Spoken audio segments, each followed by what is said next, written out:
Okay. April 12ல இருந்து 14 முடியும். சரியா? யார் ஃபர்ஸ்ட் நியூஸ் எடுத்துக்கோங்க. ஃபர்ஸ்ட் நியூஸ் வந்து எதை பத்தி பேசியிருப்பாங்கன்னு கேட்டீங்கன்னா வந்து ஒரு ஆப்பை பத்தி பேசியிருப்பாங்க. ஃபர்ஸ்ட் வந்து இந்த ஆப் வந்து யாருக்காக, நான் பேசுறது கேக்குதானே? கேட்கல என்ன சொல்லிருங்க. ஃபர்ஸ்ட் வந்து இந்த ஆப் வந்து யாருக்காகன்னு கேட்டீங்கன்னா வந்து கம்யூனிட்டி ஹெல்த் ஆஃபீஸர்ஸ் சொல்லுவாங்க. அது என்னடா கம்யூனிட்டி ஹெல்த் ஆஃபீஸர்ஸ்னு கேட்டீங்கன்னா, ஆக்சுவலா வந்து இவங்க டாக்டர்ஸ் எல்லாம் கிடையாது. நீங்க வந்து இந்த கிராமத்துக்குலாம் வந்து போயிட்டீங்கன்னு வச்சுக்கோங்களேன், இந்த நர்சிங் முடிச்சவங்க, இந்த எப்படி சொல்றது, இந்த பிஎஸ்சி நர்சிங் முடிச்சுட்டு வந்து ட்ரீட்மெண்ட் வந்து கொடுப்பாங்க பாத்தீங்களா, அவங்களுக்கு வந்து இப்ப வந்து காய்ச்சல்னா வந்து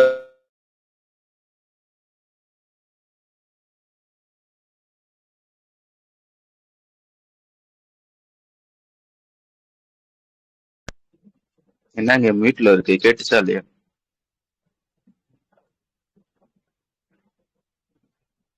கேட்கலன்னா சொல்லுங்க, நான் வாட்டு தனியா கத்திட்டு இருக்கேன். ஓகே. நல்லா வச்சுக்கோங்க. கம்யூனிட்டி ஹெல்த் ஆஃபீஸர் சரியா, அவங்களுக்காக ஒரு மொபைல் ஆப் வந்து கொண்டு வராங்க அப்படின்றதுதான் விஷயம். இந்த ஆப் வந்து டெவலப் பண்ணது யாருன்னு பாத்துக்கோங்க, Indian council of medical research அப்படின்னு ஒருத்தவங்க தான் வந்து இந்த ஆப் வந்து டெவலப் பண்ணிருப்பாங்க. இந்த ஆப் வந்து எப்படி வேலை செய்யும் கேட்டீங்கன்னா, இதுல மொத்தம் வந்து 3 செக்ஷன் இருக்கு. நல்லா வச்சுக்கோங்க, இதுல வந்து மொத்தம் வந்து 3 செக்ஷன் இருக்கு. ஃபர்ஸ்ட் செக்ஷன் என்னன்னு கேட்டீங்கன்னா ஒர்க் ஃப்ளோன்னு சொல்லுவாங்க. அது என்னடா ஒர்க் ஃப்ளோன்னு கேட்டீங்கன்னா, இப்போ உதாரணத்துக்கு எச் அப்படின்னு ஒருத்தவர் வந்து இந்த மாதிரி வந்து கம்யூனிட்டி ஹெல்த் சென்டருக்கு வந்து வராருன்னு வச்சுக்கோங்களேன். அவருக்கு வந்து ஃபர்ஸ்ட் வந்து என்ன பண்ணுவாங்கன்னா, அங்க நர்சஸ் எல்லாம் இருப்பாங்க பாத்தீங்களா, அவங்க என்ன பண்ணுவாங்கன்னா வந்து அந்த ஆப் வந்து ஓபன் பண்ணுவாங்க. சரியா? அந்த ஆப்பே வந்து என்ன கேட்கணும் வந்து லைக் வந்து இப்போ வந்து எக்ஸ் அப்படின்னு ஒருத்தர் வந்திருக்காரா, அவருக்கு வந்து என்ன சொல்லுவாங்கன்னா வந்து இந்த மாதிரி வந்து எனக்கு வந்து ஒரு நெஞ்சு வலி அப்படின்னு சொல்லிட்டு வந்து வராருன்னு வச்சுக்காங்க. அவங்ககிட்ட வந்து என்னென்ன கேள்வி கேட்கணும் அப்படின்றத வந்து இந்த ஆப்பே வந்து சொல்லும். சரியா? அதாவது உங்களுக்கு வந்து செஸ்ட் பெயின் இருக்கா, அப்படியே இருந்தாலும் எவ்வளவு நாளைக்கு இருக்கு, உங்களுக்கு வந்து இந்த படபடப்பு இந்த மாதிரி வருதா, அதுக்கப்புறம் வந்து வேற என்ன இருக்கு, இந்த செஸ்ட் பெயினா வேற என்ன, மூச்சு விடுறதுக்கு வந்து கஷ்டமா இருக்கா, இந்த மாதிரி வந்து பேசிக்கா வந்து கேள்வி கேட்க சொல்லணும். அந்த ஆப்பே வந்து சஜஸ்ட் பண்ணும். இதான் வந்து ஒர்க் ஃப்ளோன்னு சொல்லுவாங்க. சரியா? ரெண்டாவது பாயிண்ட் என்னன்னு கேட்டீங்கன்னா வந்து அசஸ்மெண்ட் டூல். சரியா? அசஸ்மெண்ட் டூல்னா என்னன்னு கேட்டீங்கன்னா வந்து இந்த மாதிரி நெஞ்சு வலி அப்படின்னு வந்து ஒருத்தவங்க வந்து வராங்கன்னா அவங்களுக்கு வந்து இந்த பருப்பா பிபி செக் பண்ணு, சுகர் செக் பண்ணு, அதுக்கப்புறம் வந்து வேற என்ன இருக்கு, இந்த மாதிரி செக் பண்ணி அதோட ரிசல்ட் வந்து எனக்கு வந்து கொடு அப்படின்னு சொல்லணும். இது வந்து ரெண்டாவது பாயிண்ட். சரியா? மூணாவது ஸ்டேஜ் என்னன்னு கேட்டீங்கன்னா வந்து ட்ரீட்மெண்ட். சரியா? எல்லாத்தையும் டெஸ்ட் பண்ணிட்டா அவங்களுக்கு எந்த வியாதி இருக்கு அப்படின்றத கண்டுபிடிச்சிட்ட அதுக்கான அட்வைஸ் லைக் வந்து இந்த மெடிசன் எடுத்துக்கோங்க, அந்த மெடிசன் எடுத்துக்கோங்க அப்படின்னு சொல்லி வந்து ஒரு ட்ரீட், அதோட பேர் பார்த்துக்கோங்க. மூணாவது ஸ்டேஜோட பேர் என்னன்னு கேட்டீங்கன்னா வந்து ட்ரீட் அண்ட் கவுன்சில். சரியா? புரிஞ்சுச்சா? மொத்தம் வந்து இந்த ஆப்ல வந்து 3 ஸ்டேஜ் இருக்கு. ஃபர்ஸ்ட் ஸ்டேஜ் என்னன்னு கேட்டீங்கன்னா ஒர்க் ஃப்ளோ. ஒர்க் ஃப்ளோனா தெரியுதுல, லைக் வந்து அவங்க வந்து எதுக்காக வந்திருக்காங்கன்னா அவங்களுக்கு வந்து செக் பண்ற மாதிரி லைக் வந்து இந்த கேள்விகள் அந்த கேள்விகள் அப்படின்றது வந்து அந்த ஆப்பே வந்து சஜஸ்ட் பண்ணும். ரெண்டாவது ஸ்டேஜ் என்னன்னு கேட்டீங்கன்னா வந்து அசஸ்மெண்ட் டூல். சரியா? இந்த மாதிரி வந்து பிபி செக் பண்ணு, சுகர் செக் பண்ணு, அந்த செக் பண்ணிட்டு அந்த வேல்யூ வந்து அவனுக்கு வந்து கொடுக்க சொல்லும், அந்த ஆப்ல வந்து போட சொல்லும். சரியா? மூணாவது ஸ்டேஜ் என்னன்னு கேட்டீங்கன்னா வந்து ட்ரீட் அண்ட் கவுன்சில். சரியா? அவங்களுக்கு வந்து எந்தெந்த மெடிசன் கொடுக்கணும் அப்படின்றது சொல்றது வந்து மூணாவது ஸ்டேஜ். இப்ப இதுல என்ன என்ன சிறப்பு அம்சம் இருக்குன்னு கேட்டீங்கன்னா வந்து இந்த மாதிரி ஒவ்வொரு ஸ்டேஜ் இருக்கு பாத்தீங்களா. இப்போ வந்து முதல் ஸ்டேஜ்ல வந்து ஒர்க் ஃப்ளோ, அதாவது அவனுக்கு வந்து இந்த மாதிரி கேள்வி கேட்ட வடபடுப்பு வருதா, இந்த மாதிரி நெஞ்சு வலி வந்து எப்பப்பெல்லாம் வருது, இந்த மாதிரி கேள்வி கேட்டுட்டு அவன் ஆன்சர் சொல்லுவான் பாத்தீங்களா. எனக்கு வந்து படபடுப்பு ஆகுது, அதுக்கப்புறம் வந்து மூச்சு விட கஷ்டமா இருக்கு, அதுக்கப்புறம் வந்து நெஞ்சு வலிச்சுக்கிட்டே இருக்கு, இந்த மாதிரி ஆன்சர் பண்றான்னா உனக்கு தெரிஞ்சிடும். சரியா? இந்த மாதிரி இதுல வந்து எல்லாத்துக்கும் வந்து அதாவது நெஞ்சு வலிக்குது, படபடுப்பு ஆகுது, மூச்சு விட கஷ்டமா இருக்குன்னு வச்சுக்கோங்களேன், அவன் வந்து ரொம்ப வந்து கிரிட்டிக்கல் ஸ்டேஜ்ல இருக்கான், கண்டிப்பா வந்து டாக்டர்ஸ் வந்து பார்க்கணும் அப்படின்ற ஒரு ஸ்டேஜ். சரியா? அவங்களுக்கு வந்து எந்த அலர்ட் வந்து கொடுக்கும்னா லைக் வந்து ரெட் அலர்ட் அப்படின்னு ஒரு அலர்ட் கொடுக்கும். நல்லா வச்சுக்கோங்க. இதுல மொத்தம் வந்து 4 அலர்ட் இருக்கு. ஃபர்ஸ்ட் அலர்ட் என்னன்னு கேட்டீங்கன்னா ரெட் அலர்ட். ரெட் அலர்ட்னு கேட்டீங்கன்னா உடனடியா வந்து பெரிய ஹாஸ்பிட்டல்ல போய் வந்து பார்க்கணும். சரியா? ரெண்டாவது அலர்ட் என்னன்னு கேட்டீங்கன்னா வந்து ஆரஞ்சு அலர்ட். ஓகேவா? ஃபர்ஸ்ட் விஷயம் இந்த மாதிரி கேள்வி கேட்கறதுல ஓரளவுக்கு லைக் வந்து லேசா தான் படப்படப்பாக்குது இந்த மாதிரி சொன்னாங்கன்னு வச்சுக்கோங்களேன், அவங்களுக்கு வந்து ஆரஞ்சு அலர்ட் கொடுக்கும். ஆரஞ்சு அலர்ட் என்னன்னு கேட்டீங்கன்னா வந்து அவங்களும் டாக்டர்ஸ் வந்து பார்க்கணும், உடனடியா வந்து பார்க்கலாம் தேவையில்ல. சரியா? மூணாவது அலர்ட் என்னன்னு கேட்டீங்கன்னா வந்து எல்லோ அலர்ட்னு சொல்லுவாங்க. எல்லோ அலர்ட்னா வந்து மாடரேட் லெவல். சரியா? ஹாஸ்பிட்டலுக்கு எல்லாம் போக தேவையில்ல, இந்த காமன் இந்த ஹெல்த் இந்த இருக்கு பாத்தீங்களா, அங்கேயே வந்து அவனை வந்து சரி பண்ணிக்கலாம் அப்படின்ற ஒரு அலர்ட். சரியா? அதுக்கப்புறம் வந்து நாலாவது அலர்ட் என்ன கொடுக்கும்னு கேட்டீங்கன்னா கிரீன் அலர்ட். சரியா? இவனுக்கு வந்து பெருசா விஷயம்லாம் இல்லப்பா, நார்மலா வந்து மாத்திரை போட்டா சரியாயிரும், இந்த மாதிரி இருப்பாங்க பாத்தீங்களா, அவங்களுக்கு வந்து கிரீன் அலர்ட் வந்து கொடுக்கும். புரிஞ்சுச்சா இந்த ஆப் எப்படி வேலை செய்யறது?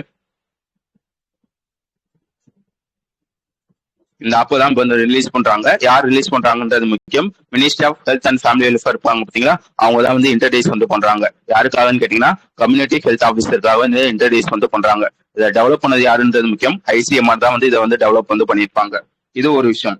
அதுக்கடுத்து என்ன பண்ணிருப்பாங்கன்னா வந்து திருப்பியும் இந்த கம்யூனிட்டி ஹெல்த் சென்டர் சொன்னீங்க பாத்தீங்களா, அதாவது கம்யூனிட்டி ஹெல்த் சென்டர் சொன்னீங்க பாத்தீங்களா, இதுல என்ன பண்றாங்கன்னு கேட்டீங்கன்னா நம்ம கவர்மெண்ட் புதுசா வந்து 12 சர்வீஸை வந்து ஆட் பண்றாங்க அப்படின்றதையும் நான் வச்சுக்கோங்க.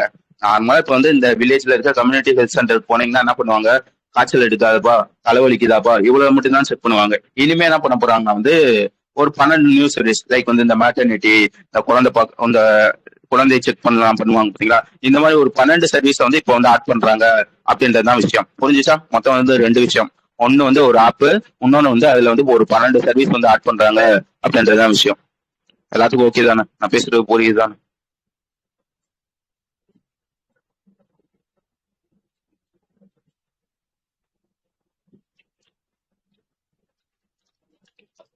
ஓகே, ரெண்டாவது நியூஸ் வந்துருங்க. ரெண்டாவது நியூஸ் என்னன்னு கேட்டீங்கன்னா வந்து ஃபண்ட் ஆஃப் ஃபண்ட். அது என்னடா ஃபண்ட் ஆஃப் ஃபண்டுன்னு கேட்டீங்கன்னா இதை பத்தி டீட்டெயிலா பார்த்துருப்போம். சரியா? அதுக்கு முன்னாடி வந்து உங்களுக்கு வந்து ஆல்டர்னேட்டிவ் இன்வெஸ்ட்மெண்ட் ஃபண்டுன்னா என்னன்னு தெரியணும். ஆல்டர்னேட்டிவ் இன்வெஸ்ட்மெண்ட் ஃபண்டு இதுவும் ஒரு ஃபண்டு தான். சரியா? நார்மலா நீ இன்வெஸ்ட் பண்றது பதிலா லைக் வந்து இந்த ஸ்டார்ட் அப் இந்த மாதிரி வந்து வேற எதுல இன்வெஸ்ட் பண்ணுவோம் அப்படின்னா அதை தான் வந்து ஆல்டர்னேட்டிவ் இன்வெஸ்ட்மெண்ட் ஃபண்டுன்னு சொல்லுவாங்க. இது எப்படி வேலை செய்யுன்னு கேட்டீங்கன்னா, உதாரணத்துக்கு வந்து ஒரு இன்வெஸ்டர் இருக்காருன்னு வச்சுக்கோங்க. ஏபிசி அப்படின்னு ஒரு 3 இன்வெஸ்டர் இருக்காங்க. சரியா? இந்த மாதிரி வந்து ஆல்டர்னேட்டிவ் இன்வெஸ்ட்மெண்ட் ஃபண்ட் அப்படின்னு ஒரு ஃபண்ட் இருக்கு. அந்த ஃபண்ட்ல என்ன பண்றாங்க, ஏ அப்படின்றவர் வந்து ஒரு 500 கோடி போடுவார். சும்மா ஒரு எக்ஸாம்பிளுக்கு. பி அப்படின்ற ஒருத்தர் வந்து ஒரு 200 கோடி போடுறான்னு வச்சுக்கோங்களேன். சி அப்படின்ற ஒருத்தவங்க வந்து 300 கோடி வந்து போடுவாங்க. இப்ப இந்த ஃபண்ட் வந்து எப்படி வேலை செய்யுன்னு கேட்டீங்கன்னா, இந்த ஆல்டர்னேட்டிவ் இன்வெஸ்ட்மெண்ட் ஃபண்டை வந்து மேனேஜ் பண்ற ஒரு மேனேஜர் இருப்பார் பாத்தீங்களா, அவர் என்ன பண்ணுவார்னா வந்து இந்த மாதிரி ஸ்டார்ட் அப்லாம் இருக்கும். ஸ்டார்ட் அப், பிரைவேட் கம்பெனிஸ் இந்த மாதிரி இருக்கும். சரியா? அவங்களுக்கு வந்து இப்போ வந்து உதாரணத்துக்கு வந்து ஒரு ஸ்டார்ட் அப்பே இருக்குன்னு வச்சுக்காங்க. அந்த ஸ்டார்ட் அப் வந்து அவனோட லைக் வந்து அவன் ஒரு கம்பெனி வச்சிருக்கான். அந்த கம்பெனி வந்து இன்னும் ஒரு இப்போ வந்து சின்னதா ஒரு கம்பெனி வச்சிருக்கான். அதை பெருசுப்படுத்தணும்னு நினைக்கிறான்னு வச்சுக்காங்க. அவனுக்கு வந்து காசு தேவைப்படுமா, அந்த ஸ்டார்ட் அப் என்ன பண்ணுவோம்னா டைரக்டா இந்த ஆல்டர்னேட்டிவ் இன்வெஸ்ட்மெண்ட் ஃபண்ட் வந்து வருவான். இந்த மாதிரிப்பா நான் ஒரு ஸ்டார்ட் அப் வச்சிருக்கேன், எனக்கு வந்து இந்த மாதிரி வந்து ஒரு 50 கோடி தேவைப்படுது, எனக்கு வந்து காசு கொடுப்பா அப்படின்னு சொல்லி வந்து ஆல்டர்னேட்டிவ் இன்வெஸ்ட்மெண்ட் ஃபண்ட் வந்து வருவான். இந்த ஆல்டர்னேட்டிவ் இன்வெஸ்ட்மெண்ட் ஃபண்ட் என்ன பண்ணுவான்னா வந்து அந்த ஸ்டார்ட் அப் வந்து 50 கோடி வந்து கொடுப்பான். கொடுக்குறப்ப என்னன்னா சும்மாலாம் கொடுக்க மாட்டான், அவன் வந்து ஓனர்ஷிப் வந்து வாங்கிடுவான். இப்போ உதாரணத்துக்கு என்ன பண்றது, அந்த கம்பெனியோட ஓனர்ஷிப் வந்து 100% வச்சுக்கோங்களேன். இப்போ வந்து அவன் வந்து 50 கோடி கொடுக்குறான்னா அதுல இருந்து 30% ஓனர்ஷிப் வந்து இவன் வந்து வாங்கி வச்சுக்கிடுவான். ஓகேவா? இதனால வந்து அந்த இன்வெஸ்டருக்கு என்ன லாபம்னு கேட்டீங்கன்னா வந்து ஓகே இப்போதைக்கு வந்து அது ஸ்டார்ட் அப்பா தான் இருக்கும். இன்னும் ஒரு 2-3 வருஷமோ இல்ல 5 வருஷமோ இல்ல 10 வருஷமோ கழிச்சு வந்து அந்த ஸ்டார்ட் அப் வந்து பெரிய கம்பெனியா வந்து ஆகுமா. இப்போ வந்து அவனோட ஓனர்ஷிப் வந்து எவ்வளவு இருக்கு, 30% இருக்கு. இந்த 30% ஓனர்ஷிப்பை இன்னும் 10 வருஷம் கழிச்சு வந்து வித்தான்னு வச்சுக்கோங்களேன். லைக் வந்து இப்போ வந்து 2 கோடிக்கு போறது வந்து அப்போ வந்து 20 கோடிக்கு வந்து போகும். சரியா? இந்த 20 கோடியை வந்து அங்க இருக்க இன்வெஸ்டர்ஸ்க்கு வந்து பிரிச்சு வந்து கொடுப்பாங்க. புரிஞ்சுச்சா? ஆல்டர்னேட்டிவ் இன்வெஸ்ட்மெண்ட் ஃபண்ட் வந்து எப்படி வேலை செய்யறது? ஓகே, யாருக்காச்சும் புரியலன்னா சொல்லுங்க. இப்போ வந்து ஃபண்ட் ஆஃப் ஃபண்டுக்கு வந்து வாங்க. ஃபண்ட் ஆஃப் ஃபண்ட்னா என்னன்னு கேட்டீங்கன்னா வந்து லைக் வந்து ஒரு ஃபண்டுனா என்னது, ஒரு ஃபண்டுனா இந்த மாதிரி ஸ்டார்ட் அப்ல இன்வெஸ்ட் பண்ணணும், இல்ல ஷேர்ல இன்வெஸ்ட் பண்ணணும், ஸ்டாக்ல இன்வெஸ்ட் பண்ணணும், இதுதானே ஃபண்டு. அது என்னடா ஃபண்ட் ஆஃப் ஃபண்டுன்னு கேட்டீங்கன்னா, இந்த ஃபண்டை வந்து இந்த மாதிரி வந்து ஷேர்லயோ ஸ்டார்ட் அப்லயோ இன்வெஸ்ட் பண்ணாம இன்னொரு ஃபண்ட்ல வந்து இன்வெஸ்ட் பண்ணுவாங்க. புரிஞ்சுச்சா? ஆக்சுவலா வந்து ஒரு ஃபண்டை ஷேர்ல ஸ்டார்ட் அப்ல இன்வெஸ்ட் பண்ணாம இன்னொரு ஃபண்ட் லைக் வந்து ஆல்டர்னேட்டிவ் இன்வெஸ்ட்மெண்ட் ஃபண்ட்ல வந்து விடுவாங்க. புரிஞ்சுச்சா? திருப்பி சொல்றேன், பொறுமையா சொல்றேன். இப்போ வந்து ஒரு கவர்மெண்ட் இருக்காங்கன்னு வச்சுக்கோங்களேன். கவர்மெண்ட் வந்து ஒரு 1000 கோடி வந்து ஃபண்டை வந்து விடுறாங்கன்னா நார்மலா வந்து இந்த ஃபண்டை என்ன பண்ணும், ஒரு ஸ்டார்ட் அப்லயோ ஒரு ஷேர்லயோ ஒரு ஸ்டாக்லயோ தானே இன்வெஸ்ட் பண்ணுவாங்க. இந்த ஃபண்ட் ஆஃப் ஃபண்ட்ல என்ன பண்ணுவாங்க கேட்டீங்கன்னா, இந்த ஃபண்டை தூக்கிட்டு இன்னொரு ஃபண்ட்ல இன்வெஸ்ட் வந்து பண்ணுவாங்க. புரிஞ்சுச்சா? இந்த ஃபண்டை தூக்கிட்டு இன்னொரு ஃபண்ட்ல வந்து இன்வெஸ்ட் பண்ணுவாங்க. உதாரணத்துக்கு என்ன பண்ணுவாங்கன்னா, கவர்மெண்ட் வந்து ஒரு 1000 கோடி வந்து விடுறான்னு வச்சுக்கோங்களேன். இந்த 1000 கோடி அப்படின்ற ஒரு ஃபண்டை தூக்கிட்டு ஆல்டர்னேட்டிவ் இன்வெஸ்ட்மெண்ட் ஃபண்ட்ல வந்து இன்வெஸ்ட் வந்து பண்ணுவாங்க. புரிஞ்சுச்சா? ஃபண்ட் ஆஃப் ஃபண்ட் என்னன்னு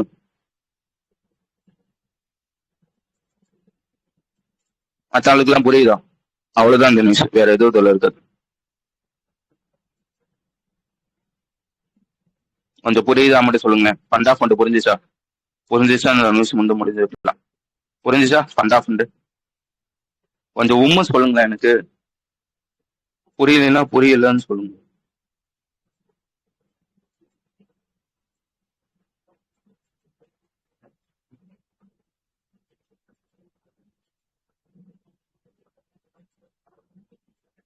ஓகே, இப்ப வந்து இந்த நியூஸ்குள்ள வந்துருங்க. இப்ப என்ன பண்றாங்கன்னா கவர்மெண்ட் வந்து ஒரு ஃபண்டை வந்து அதாவது ஃபண்டை வந்து ரிலீஸ் பண்றாங்க. ஒரு ஃபண்ட் ஆஃப் ஃபண்டை வந்து ரிலீஸ் வந்து பண்றாங்க. எத்தனை கோடிக்கு வந்து ரிலீஸ் பண்ணிருக்காங்க பாத்துங்க. 10,000 கோடிக்கு வந்து ரிலீஸ் வந்து பண்ணிருக்காங்க. இது எத்தனாவது எடிஷன் கேட்டீங்கன்னா 2வது எடிஷன் அப்படின்றது சொல்ல தெரியணும். இதோட ஃபர்ஸ்ட் எடிஷன் வந்து எப்போ ரிலீஸ் பண்ணிருப்பாங்கன்னு கேட்டீங்கன்னா 2016 வந்து ரிலீஸ் பண்ணிருப்பாங்க. இப்போ 2வது எடிஷன் அதாவது ஃபண்ட் ஆஃப் ஃபண்டோட செகண்ட் எடிஷன் வந்து ரிலீஸ் பண்றாங்க.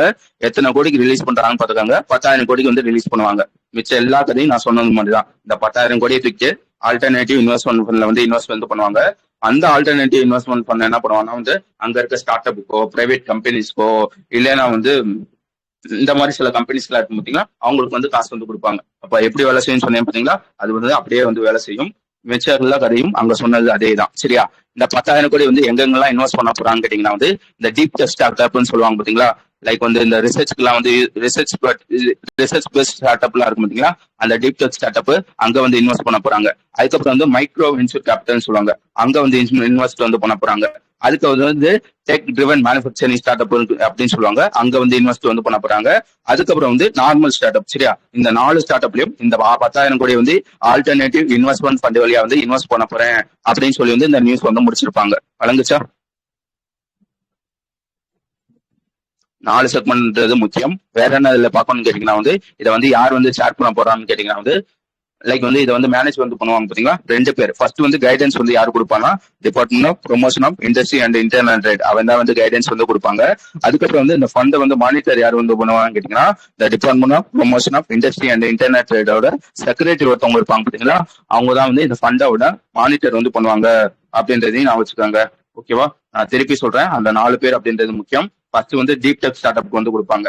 அதுக்கப்புறம் வந்து இந்த ஏர்லி ஸ்டேஜ் ஸ்டார்ட் அப்னு சொல்லுவாங்க பாத்தீங்களா, புதுசா வந்திருப்பாங்க பாத்தீங்களா, அதை தான் வந்து மைக்ரோ வென்ச்சர் கேபிட்டல்னு சொல்லுவாங்க, அவங்களுக்கு வந்து கொடுப்பாங்க. அதுக்கப்புறம் வந்து டெக்னாலஜி பேஸ்ட் ஸ்டார்ட் அப் இருக்கும் பாத்தீங்களா, அவங்களுக்கும் கொடுப்பாங்க. கடைசியா வந்து லைக் வந்து எல்லா வித ஸ்டார்ட் அப்புக்கும் வந்து இந்த 10,000 கோடி வந்து கொடுப்பாங்க அப்படின்றதையும் நான் வச்சுக்கோங்க. ஓகே, 2வது எடிஷன் அப்படின்றதே முக்கியம்.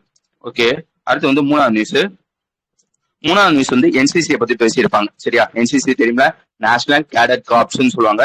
ஆக்சுவலா வந்து இவன் வந்து எப்ப எஸ்டாப்ளிஷ் பண்ணிருப்பாங்க கேட்டீங்கன்னா 1948 வந்து எஸ்டாப்ளிஷ் பண்ணிருப்பாங்க. சரியா? இதுல வந்து மொத்தம் வந்து எத்தனை கேடட் ஆபீசர்ஸ் வந்து இருக்காங்க கேட்டீங்கன்னா கிட்டத்தட்ட வந்து 17 லட்சத்துக்கும் மேற்பட்ட அந்த என்சிசி பேர் இருப்பாங்க பாத்தீங்களா, அது வந்து எத்தனை பேர் இருக்காங்க கேட்டீங்கன்னா கிட்டத்தட்ட வந்து 17 லட்சம் பேருக்கு மேல வந்து இருக்காங்க அப்படின்றதையும் நான் வச்சுக்காங்க.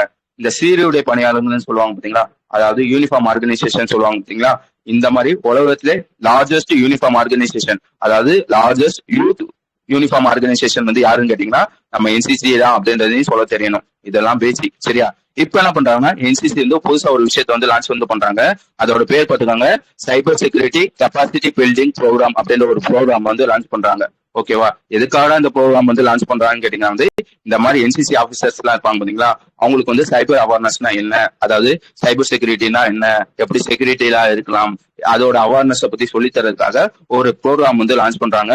அந்த ப்ரோக்ராமோட பேர் என்னன்னு கேட்டீங்கன்னா cyber security capacity building program அப்படின்றது அந்த ப்ரோக்ராமோட பேரு. சரியா? இதுல வந்து மொத்தம் வந்து 2 ஸ்டேஜ் இருக்கும். நல்லா வச்சுக்கோங்க, இதுல வந்து மொத்தம் வந்து 2 ஸ்டேஜ் இருக்கும். ஃபர்ஸ்ட் ஸ்டேஜ் என்னன்னு கேட்டீங்கன்னா வந்து அதோட பேர் பார்த்துக்காங்க, சைபர் செக்யூரிட்டி அவேர்னஸ் ப்ரோக்ராம். இதுல வந்து வெறும் அவேர்னஸ் மட்டும் தான் கொடுப்பாங்க. இது யார் யாருக்கு கொடுப்பாங்க கேட்டீங்கன்னா வந்து லைக் வந்து என்சிசில இருக்க எல்லா பேருக்கும், என்சிசில இருக்க எல்லா பேருக்கும் கொடுப்பாங்க. இது வந்து எப்படி வந்து அவேர்னஸ் வந்து கொடுப்பாங்க கேட்டீங்கன்னா வந்து இது வந்து ஆன்லைன் மோடு. சரியா? முழுக்க முழுக்க வந்து ஆன்லைன்ல தான் வந்து இந்த செக்ஷன் வந்து போகும். மொத்தம் வந்து எத்தனை ஹவர்ஸ் வந்து இந்த செக்ஷன் வந்து இருக்குன்னு கேட்டீங்கன்னா 15 ஹவர்ஸ் வந்து இருக்கும் அப்படின்றதையும் நான் வச்சுக்கோங்க. ஓகேவா? ஆன்லைன்ல போகும்னு சொல்லினா எந்த பிளாட்ஃபார்ம்ல வந்து போகும்னு கேட்டீங்கன்னா NIELIT, அதாவது national institute of electronics and information டெக்னாலஜியோட ஒரு டிஜிட்டல் பிளாட்ஃபார்ம் ஒன்று இருக்கும். சரியா? அதுலதான் வந்து இந்த கோர்ஸ் வந்து போகும். மொத்தம் எத்தனை ஹவர்ஸ் அப்படின்றது முக்கியம், 15 ஹவர்ஸ். சரியா? இந்த 15 ஹவர்ஸ்ல வந்து என்சிசி ஆபீசர்ஸ் எல்லாம் சொல்லி தருவாங்க, இதான்ப்பா நேஷனல், அதாவது இதுதான்ப்பா சைபர் செக்யூரிட்டி, இப்படிதான்ப்பா இருக்கணும், இப்படி இருக்கக்கூடாது அப்படின்னு சொல்லிட்டு அவங்களுக்கு வந்து ஒரு அவேர்னஸ் வந்து சொல்லி தருவாங்க. சரியா? ஓகே, அடுத்து வந்து 2வது ஸ்டேஜ் என்னன்னு கேட்டீங்கன்னா வந்து சைபர் டிஃபெண்டர் ப்ரோக்ராம் அப்படின்ற ஒரு ஸ்டேஜ். இதுல என்ன பண்ணுவாங்க வந்து இது வந்து எல்லாத்துக்கும் கிடையாது. நல்லா வச்சுக்கோங்க, இது எல்லாத்துக்கும் கிடையாது. என்சிசிலே வந்து இந்த மெரிட் லிஸ்ட்ல வந்து வருவாங்க பாத்தீங்களா, அவங்களுக்கு மட்டும்தான் வந்து இந்த ப்ரோக்ராம். சரியா? இது வந்து முழுக்க முழுக்க வந்து ஆஃப்லைன்ல தான் வந்து கண்டக்ட் பண்ணுவாங்க. இதுல என்ன சொல்லி தருவாங்கன்னா இது வந்து எத்தனை ஹவர்ஸ் பாத்துக்காங்க, 60 ஹவர்ஸ். சரியா? இதுல என்ன சொல்லி தருவாங்க கேட்டீங்கன்னா வந்து இந்த சைபர் டூல்ஸ் எல்லாம் இருக்கும் பாத்தீங்களா, எப்படி எப்படிலாம் யூஸ் பண்றது, அதை டூல்ஸை வந்து யூஸ் பண்ணி எப்படி எப்படிலாம் வந்து ஃப்ராடை வந்து கண்டுபிடிக்கிறது, எப்படி எப்படிலாம் வந்து ஃப்ராடை வந்து தடுக்கிறது, இந்த மாதிரி விஷயத்த வந்து இதுல வந்து சொல்லி தருவாங்க. புரிஞ்சுச்சா? மொத்தம் வந்து 2 ஸ்டேஜ். நடந்துச்சுதானே? ஃபர்ஸ்ட் வந்து என்சிசி வந்து ஒரு ப்ரோக்ராம் வந்து லான்ச் பண்றாங்க. அதுல வந்து மொத்தம் வந்து 2 ஸ்டேஜ் இருக்கு. ஃபர்ஸ்ட் ஸ்டேஜ் வந்து முழுக்க முழுக்க ஆன்லைன். சரியா? அது எல்லா என்சிசி ஆபீசருக்கும் வரும். 2வது ஸ்டேஜ் வந்து ஆஃப்லைன். சரியா? இதுல வந்து மொத்தம் வந்து 60 ஹவர்ஸ். அதுல வந்து 15 ஹவர்ஸ் இல்ல மெரிட் லிஸ்ட்ல வருவாங்க பாத்தீங்களா, அந்த ஆபீசருக்கு மட்டும் தான் வந்து 2வது ப்ரோக்ராம். சரியா? எல்லாத்தையும் சொல்லிட்டேன்னு நினைக்கிறேன். ஓகே, என்சிசியை பத்தி பாத்துக்காங்க. 1948 அப்படின்றத சொல்ல தெரியணும். அதே மாதிரி நான் சொன்னேன் பாத்தீங்களா, வேர்ல்ட்ல லார்ஜஸ்ட் யூனிஃபார்ம் யூத் ஆர்கனைசேஷன் இவங்க தான் அப்படின்றதே நான் வச்சுக்காங்க. இந்த என்சிசில வந்து எல்லாரும் பார்த்துருப்பீங்க, இந்த ஸ்கூல்ல எல்லாம் இருக்கும் பாத்தீங்களா, யார் வந்து ட்ரைனிங் வந்து கொடுப்பாங்க கேட்டீங்கன்னா வந்து ஆல்ரெடி வந்து இந்தியனோட ஆர்மி, ஏர்ஃபோர்ஸ், நேவில வந்து இருந்திருப்பாங்க பாத்தீங்களா, அந்த ஆபீசர்ஸ் வந்து தான் வந்து இதுல வந்து ட்ரைனிங் வந்து கொடுப்பாங்க அப்படின்றதையும் நான் வச்சுக்காங்க. ஓகே. அடுத்த விஷயம் அடுத்த விஷயம் வந்து ஆல்ரெடி நம்ம படிச்ச விஷயம் என்னென்ன படிச்சிருக்கோம் அப்படின்றத வந்து நான் ஒரு வாட்டி ஞாபகப்படுத்துறேன். ஆக்சுவலா வந்து என்ன நியூஸ்ன்னு கேட்டீங்கன்னா, ஏப்ரல் 7 வந்து இந்த நியூஸ் வந்து படிச்சிருப்போம். உம் ஒரு நிமிஷம் நான் ரீகால் பண்ணிக்கிறேன்.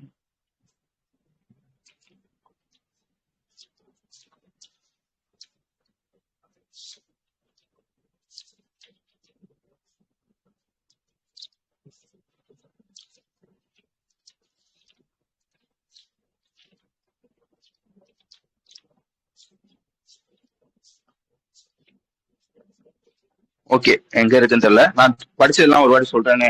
ஆக்சுவலா வந்து என்ன பண்ணிருப்பாங்க கேட்டீங்கன்னா, நல்லா வச்சுக்கோங்க, இது ஒரு கதை தான் சரியா. என்ன பண்ணிருப்பாங்க கேட்டீங்கன்னா வந்து 2019 நல்லா வச்சுக்கோங்க. 2019 வந்து இந்த மாதிரி அதுக்கு முன்னாடியே வந்து என்ன பண்ணிருப்பாங்கன்னு கேட்டீங்கன்னா வந்து அமெரிக்காவும் ஈரானும் சரியா, அமெரிக்காவும் ஈரானும் வந்து இந்த நியூக்ளியர் டீல்லாம் வந்து போட்டிருப்பாங்க. ஆனா வந்து 2019 வந்து சில பல பிரச்சனைகளால என்ன பண்ணிருப்பாங்க வந்து அமெரிக்காவுக்கும் ஈரானுக்கும் இடைப்பட்ட இந்த நியூக்ளியர் டீல்ல வந்து ஒரு பிரச்சனை வந்து இருந்திருக்கும். அதனால வந்து இதை வந்து லெப்ட் ஆகிருப்பாங்க. அமெரிக்கா என்ன சொல்லியிருப்பாங்க கேட்டீங்கன்னா வந்து இந்த மாதிரி வந்து ஈரான் அப்படின்ற ஒரு கண்ட்ரி இருக்கு, அந்த கண்ட்ரி வந்து ஆக்சுவலா வந்து நியூக்ளியருக்குன்னு சில பல ரூல்ஸ் எல்லாம் இருக்கும் பாத்தீங்களா, இங்க எல்லாம் யூஸ் பண்ணணும், இங்க எல்லாம் யூஸ் பண்ணக்கூடாது அப்படின்ற ஒரு ரூல்ஸ் இருக்கும் பாத்தீங்களா, அந்த ஆயுதத்தை அதை வந்து அவங்க வந்து ஒழுங்கா வந்து ஃபாலோ பண்ண மாட்டாங்க அப்படின்னு சொல்லி வந்து அவன் மேல வந்து ஒரு சாங்ஷன் சரியா, அதாவது ஒரு தடை மாதிரி வந்து போட்டிருப்பாங்க. என்ன தடை வந்து போட்டிருப்பான்னு கேட்டீங்கன்னா, இந்த மாதிரி வந்து ஈரான் அப்படின்ற ஒரு கண்ட்ரில இருந்து யாருமே வந்து எந்தவித ட்ரேடும் வந்து பண்ணக்கூடாது, அதாவது அவன்கிட்ட இருந்து எந்தவித பொருளும் வந்து வாங்கக்கூடாது, அவனுக்கு வந்து எந்தவித மணியும் வந்து அனுப்பக்கூடாது, இந்த மாதிரி ஒரு தடை வந்து போட்டிருப்பாங்க. எப்போ வந்து போட்டிருப்பாங்கன்னா 2019 வந்து போட்டிருப்பாங்க. அதுக்கு முன்னாடி வந்து நம்ம வந்து இந்த ஆயில், பெட்ரோல் இந்த மாதிரி பொருட்கள் இருக்கும் பாத்தீங்களா, இதை வந்து யார்கிட்ட இருந்து வாங்குவான்னு கேட்டீங்கன்னா ஈரான் இருந்து தான் வந்து நம்ம வந்து வாங்கிட்டு இருந்தோம். எப்பன்னு பாத்துக்காங்க, 2019 காலகட்டத்துல கரெக்டா சொல்லணும் வந்து மே 2019 முடியும் வந்து நம்ம இருந்து தான் வந்து நம்ம வந்து பொருட்கள் வந்து வாங்கிட்டு இருந்தோம். இப்ப என்ன பண்ணிருப்பாங்க வந்து மே மாசம் 2019 வருஷம் இந்த மாதிரி வந்து யுஎஸ் வந்து ஒரு தடை வந்து போட்டிருப்பாங்க. அதனால வந்து நம்ம என்ன பண்ணிருப்போம்னா அவன்கிட்ட இருந்து பொருட்களை வந்து வாங்குறது வந்து அந்த ஆயில் சம்பந்தப்பட்ட பொருட்கள் எல்லாம் இருக்கும் பாத்தீங்களா, அதை வாங்குறது வந்து நிறுத்தி வந்து வச்சிருப்போம். இப்ப வந்து உங்களுக்கு நல்லா தெரியும் இந்த போர் வந்து போய்கிட்டு இருக்கா. அதனால என்ன பண்ணிருப்பானா மார்ச் மாசம் 2026 இந்த யூஎஸ்காரன் வந்து இந்த தடையை வந்து தற்காலிகமா வந்து தள்ளி வச்சிருப்பான். இந்த பருப்பா ஆல்ரெடி நான் தடை போட்டிருந்தேன், நீ வந்து என்ன பண்ற, ஒரு மாசத்துக்கு மட்டும் அந்த தடையை வந்து நான் தள்ளி வைக்கிறேன், இந்த ஒரு மாசத்துக்கு வந்து நீ வந்து ஈரான் இருந்து பொருட்கள் வந்து வாங்கிக்கலாம் அப்படின்னு சொல்லி வந்து இந்த தடையை வந்து தள்ளி வச்சிருப்பான். அதனால என்ன பண்ணிருப்பானா மார்ச் 2026 வந்து நம்மளோட கப்பலை வந்து இந்த மாதிரி வந்து ஈரானுக்கு வந்து அனுப்பியிருப்பாங்க. ஈரான் வந்து அனுப்பி இந்த எல்பிஜி, ஆயில், குரூட் ஆயில் இந்த மாதிரி பொருட்களை வந்து வாங்குறதுக்காக வந்து நம்மளோட கப்பலை வந்து அனுப்பியிருப்பாங்க. ஏப்ரல் 7 என்ன படிச்சிருப்போம்னு கேட்டீங்கன்னா, இந்த மாதிரி வந்து நம்ம கப்பல் வந்து அங்க வந்து போயிட்டு எல்பிஜியை வந்து வாங்கிட்டு வந்துருச்சு அப்படின்றது வந்து படிச்சிருப்போம். இந்த நியூஸ்ல என்ன சொல்லியிருக்காங்க கேட்டீங்கன்னா வந்து நம்மளோட கப்பல் அவன்கிட்ட இருந்து க்ரூட் ஆயில் வந்து வாங்கிட்டு வந்து வருது. எத்தனை கப்பல் பார்த்துக்காங்க, மொத்தம் வந்து 2 கப்பல். அந்த கப்பலோட பேர் பார்த்துக்காங்க எம்டி அப்படின்ற ஒரு கப்பலும், எம்டி ஃபெலிசிட்டி அப்படின்ற ஒரு கப்பலும் சரியா. கிட்டத்தட்ட வந்து எத்தனை பேரல் வந்து வாங்கிட்டு வந்து வந்திருக்குன்னா ஒவ்வொரு கப்பலும் 2 மில்லியன் பேரல் வந்து வாங்கிட்டு வந்து வந்திருக்கு. அந்த 2 கப்பல் வந்து எங்கெங்க வந்திருக்குன்னு கேட்டீங்கன்னா, ஒண்ணு வந்து ஒடிசால இருக்க பரதீப் போர்ட்டுக்கும், இன்னொன்னு வந்து குஜராத்ல இருக்க சிக்கா போர்ட்டுக்கும் வந்து வந்திருக்கு அப்படின்றதே சொல்லியிருப்பாங்க. வேற என்ன சொல்லியிருப்பாங்க கேட்டீங்கன்னா வந்து இந்த மாதிரி வந்து ஆயில் வந்து வாங்கிட்டு வருது, அதாவது ஈரான்ல இருந்து ஆயில் வந்து வாங்குறது கிட்டத்தட்ட வந்து 7 வருஷம் கழிச்சு வந்து இப்பதான்ப்பா வந்து வாங்குறோம் அப்படின்றதையும் சொல்லியிருப்பான். வழங்குச்சா கதை? ஒரு மாசம் போட்டிருப்பான்னு சொன்னேன்னா அந்த தடை வந்து எப்போ வந்து முடியுதுன்னு கேட்டீங்கன்னா, அதாவது தடையை எடுத்து விட்டுருப்பான்ல, அந்த தடை வந்து எப்போ வந்து எடுத்து விட்டுருக்கிறது வந்து எப்போ முடியுதுன்னா எக்ஸ்பீரி வந்து எப்போ ஆகுதுன்னா ஏப்ரல் 19 ஆகுது அப்படின்றதையும் நான் வச்சுக்கோங்க. கடைசியா வந்து சில பல ஸ்டாட்டிக்லாம் வந்து சொல்லியிருப்பாங்க. என்ன ஸ்டாட்டிக் சொல்லியிருப்பானா வந்து இப்போதைக்கு அந்த ஈரானோட கப்பல்லாம் இருக்கும் பாத்தீங்களா, அந்த ஈரான் கப்பல்ல லைக் வந்து அவனோட கடலை சுத்தி வந்து அந்த கப்பல்ல வந்து எண்ணெயெல்லாம் வந்து சேர்த்து வந்து வச்சிருப்பான் பாத்தீங்களா, டெலிவரி பண்றதுக்காக வந்து வச்சிருப்பான் பாத்தீங்களா, அந்த மாதிரி வந்து எத்தனை பேரல் வந்து அவனோட கடல் மட்டத்துல வந்து இருக்குன்னு கேட்டீங்கன்னா கிட்டத்தட்ட வந்து 95 மில்லியன் பேரல் வந்து ஈரான்ட்ட வந்து இப்போதைக்கு வந்து இருக்கு, அந்த கடல்ல வந்து சேர்த்து கடல்ல வந்து வச்சிருக்குது. ஓகேவா. அந்த 95 மில்லியன்ல 51 மில்லியன் வந்து இந்தியாவுக்கு வந்து வரும் அப்படின்றதையும் எதிர்பார்க்கப்படுகிறது அப்படின்றதெல்லாம் சொல்லியிருப்பாங்க. ஓகேவா, புரிஞ்சிச்சுன்னா அடுத்து போலாம்.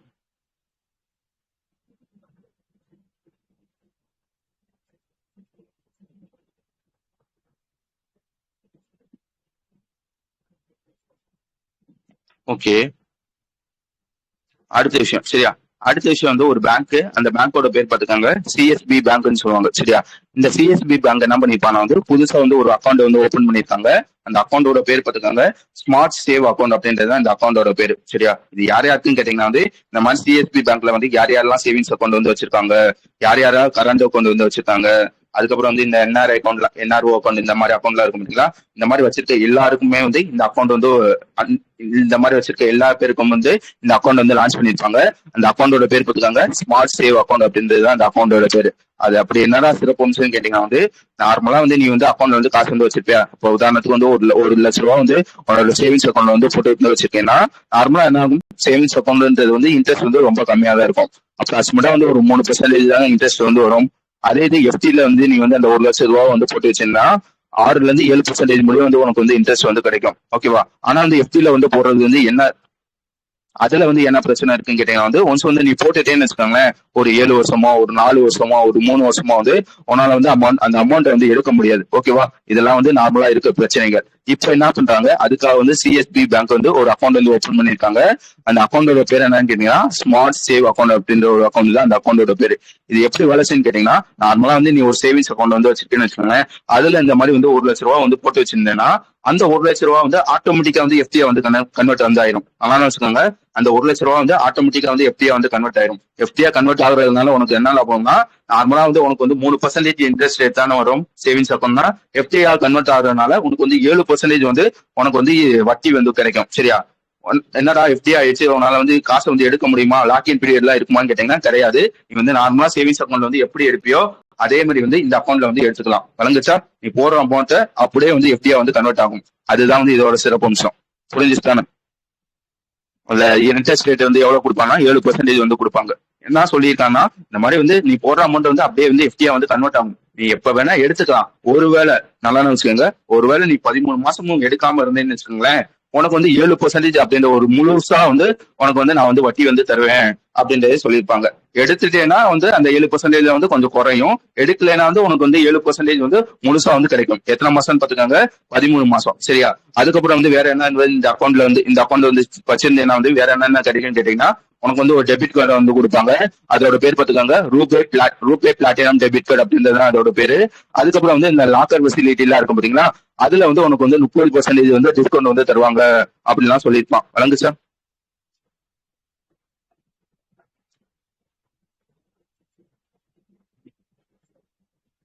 ஓகே. இந்த நியூஸ் வந்து முக்கியமான விஷயம். சரியா? எங்கேயாச்சும் புரியலன்னா கேட்டுருங்க.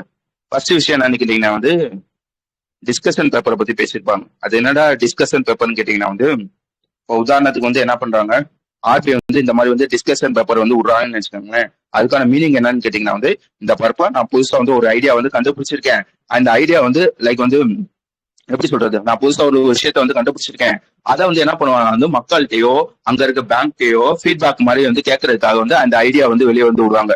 வழங்குச்சா? இப்போ வந்து புதுசா வந்து ஒரு விஷயத்த வந்து ஆர்பிஐ வந்து லைக் வந்து கொண்டு வர போறான்னு வச்சுக்கோங்களேன். ஃபர்ஸ்ட் என்ன பண்ணுவாங்கன்னு கேட்டீங்கன்னா வந்து டிஸ்கஷன் பேப்பர் வந்து விடுவாங்க. இது எப்படி வேலை செய்யுன்னு கேட்டீங்கன்னா வந்து லைக் வந்து அந்த ஐடியா வந்து ஒரு பேப்பர்ல லைக் வந்து ஒரு பேப்பரோ ஒரு பிரிண்ட் மாதிரி வந்து அடிச்சு வந்து எழுதிருப்பான். இந்த மாதிரி இந்த ஆப் வந்து கொண்டு வர போறேன், இது இப்படிதான் வேலை செய்யுது, இதை கொண்டு வரதுனால இவ்வளவு நன்மைகள் இருக்கு அப்படின்னு சொல்லி வந்து ஒரு லைக் வந்து ஒரு பேப்பர் மாதிரி வந்து ரிலீஸ் வந்து பண்ணுவாங்க. யாருக்கு வந்து இது வந்து போகும் கேட்டீங்கன்னா அங்க இருக்க பேங்க் மக்கள், இந்த எக்ஸ்பர்ட்ஸ் எல்லாம் இருப்பாங்க பாத்தீங்கன்னா அவங்களுக்கு வந்து இந்த பேப்பர் வந்து போகும், இந்த டிஸ்கஷன் பேப்பர். சரியா? அவங்க வந்து அதை பார்த்துருவாங்க, இந்த ஐடியா நல்லாதான் இருக்கா, இது நமக்கு வந்து பிரயோஜனமா இருக்குமா இல்லையா அப்படின்றத பார்த்துட்டு அவங்க வந்து ஒரு ஃபீட்பேக் வந்து தருவாங்க. சரியா? அந்த ஃபீட்பேக் வந்து ஆர்பிஐ வந்து படிப்பான். சரியா? ஃபீட்பேக் வந்து ஒருவேளை வந்து பாசிட்டிவா வந்துச்சுன்னா அவன் என்ன பண்ணுவான்னா வந்து அந்த ஐடியா வந்து அப்படியே வந்து இம்ப்ளிமெண்ட் பண்ணி அந்த லைக் வந்து அந்த ரூல்ஸ் இருக்கும் பாத்தீங்களா, அந்த ரூல்ஸை வந்து இஷ்யூ வந்து பண்ணுவாங்க. அதுக்கப்புறம் என்ன ஆகும்னா வந்து அந்த ரூல்ஸை வந்து பேங்க்ல வந்து இம்ப்ளிமெண்ட் வந்து பண்ணுவாங்க. புரிஞ்சுச்சா டிஸ்கஷன் பேப்பர்னா என்னன்னு?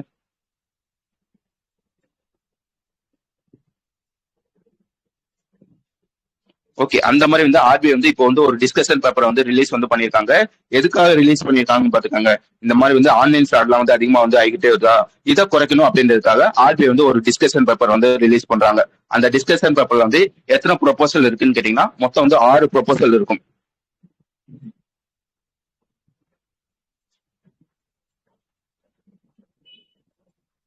ஏதாவது சொல்ல வரீங்களா? அவங்க பேர் என்ன? நான் உள்ளேயே இல்லை, ஆனா டைப்பிங் வருது.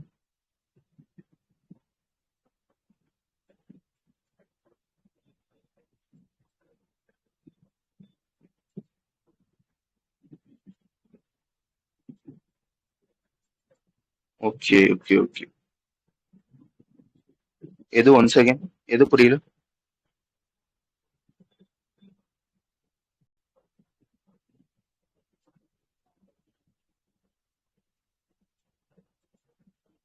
ஒண்ணும் இல்ல. டிஸ்கஷன் பேப்பர்னா என்னன்னு கேட்டீங்கன்னா வந்து, இப்ப வந்து ஆர்பிஐ வந்து புதுசா ஒரு விஷயத்த வந்து கொண்டு வரானா, அதுக்கு வந்து மக்கள்ட்ட இருந்து ஃபீட்பேக் வந்து வாங்குவாங்க. இந்த பார்ப்பா நான் புதுசா வந்து ஒரு ரூல்ஸ் வந்து கொண்டு வர போறேன்.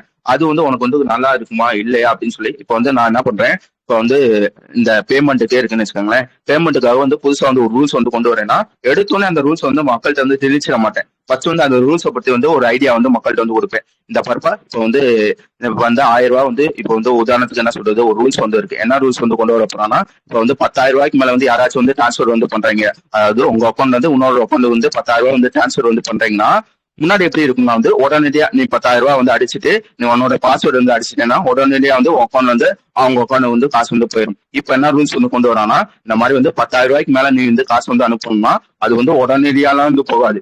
ஒரு ஒரு மணி நேரம் வச்சுதான் வந்து அது வந்து போகும். சரியா? இந்த ரூல்ஸ் வந்து ஆர்பிஐ வந்து கொண்டு வர போறான். ஆனா கொண்டு வரது வந்து உடனடியாக கொண்டு வர மாட்டான். ஃபர்ஸ்ட் வந்து அதை வந்து மக்கள்கிட்ட வந்து விட்டுருவாங்க. இந்த மாதிரி இந்த ரூல்ஸ் வந்து நான் கொண்டு வர போறேன், இதை பத்தி வந்து நீ என்ன நினைக்கிற, இது நல்லா இருக்கா இல்லையா அப்படின்னு சொல்லி வந்து ஃபீட்பேக் வந்து கேட்பாங்க. புரிஞ்சுச்சா? ஃபர்ஸ்ட் வந்து அந்த ரூல்ஸ் வந்து மக்கள்கிட்ட வந்து கொடுப்பாங்க. அதை வந்து ஃபீட்பேக் வந்து மக்கள் வந்து கொடுக்கணும். மக்களோ பேங்கோ வந்து ஃபீட்பேக் வந்து கொடுக்கணும். அதுக்கப்புறம் வந்து அந்த ஃபீட்பேக் வந்து ஆர்பிஐ வந்து படிப்பாங்க. ஓகேப்பா, எல்லா மக்களுக்கும் வந்து இது பிரோஜனமா தான் இருக்கு. அதுக்கப்புறம் தான் வந்து அது ரூல்ஸ் வந்து கொண்டு வராங்க. ஒன்ஸ் வந்து ரூல்ஸ் வந்து இம்ப்ளிமெண்ட் வந்து பண்ணிட்டாங்கன்னா பேங்க்ல வந்து அதை வந்து கொண்டு வந்துருவாங்க. விளங்குச்சா எதுக்காக டிஸ்கஷன் பேப்பர்ன்றது?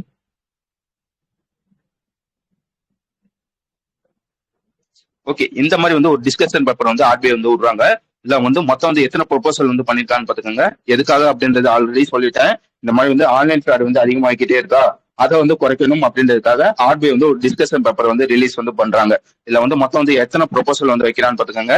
மொத்தம் வந்து 4 வித ப்ரொபோசல், அதாவது 4 வித ரூல்ஸ் வந்து நான் கொண்டு வரலாம் அப்படின்றத நினைக்கிறேன். நீங்க வந்து உங்க ஃபீட்பேக்கை வந்து கொடுங்க அப்படின்னு சொல்லி வந்து ஒரு 4 ப்ரொபோசல் வந்து வச்சிருக்காங்க. ஃபர்ஸ்ட் ப்ரொபோசல் என்னன்னு கேட்டீங்கன்னா 1 hour ரூல். நல்லா வச்சுக்கோங்க. ஃபர்ஸ்ட் ப்ரொபோசல் என்னன்னு கேட்டீங்கன்னா 1 hour ரூல். அது என்னடா 1 hour ரூல்னு கேட்டீங்கன்னா வந்து நல்லா வச்சுக்கோங்க. இப்ப வந்து உதாரணத்துக்கு வந்து நான் ஃபர்ஸ்ட் சொன்ன மாதிரி தான். இப்ப வந்து 10,000 ரூபாய்க்கு மேல வந்து அனுப்புறாங்க பாத்தீங்களா, அவங்களுக்காக இந்த ரூல்ஸ் வந்து கொண்டு வந்திருக்காங்க. என்ன சொல்றாங்கன்னா, யாராச்சும் இனிமேல் வந்து 10,000 ரூபாய் புதுசா ஒருத்தவங்களுக்கு இப்ப வந்து உதாரணத்துக்கு வந்து உங்க கான்டாக்ட்ல வந்து ஆல்ரெடி வந்து அவங்க இருக்காங்க, அதெல்லாம் ஓகே.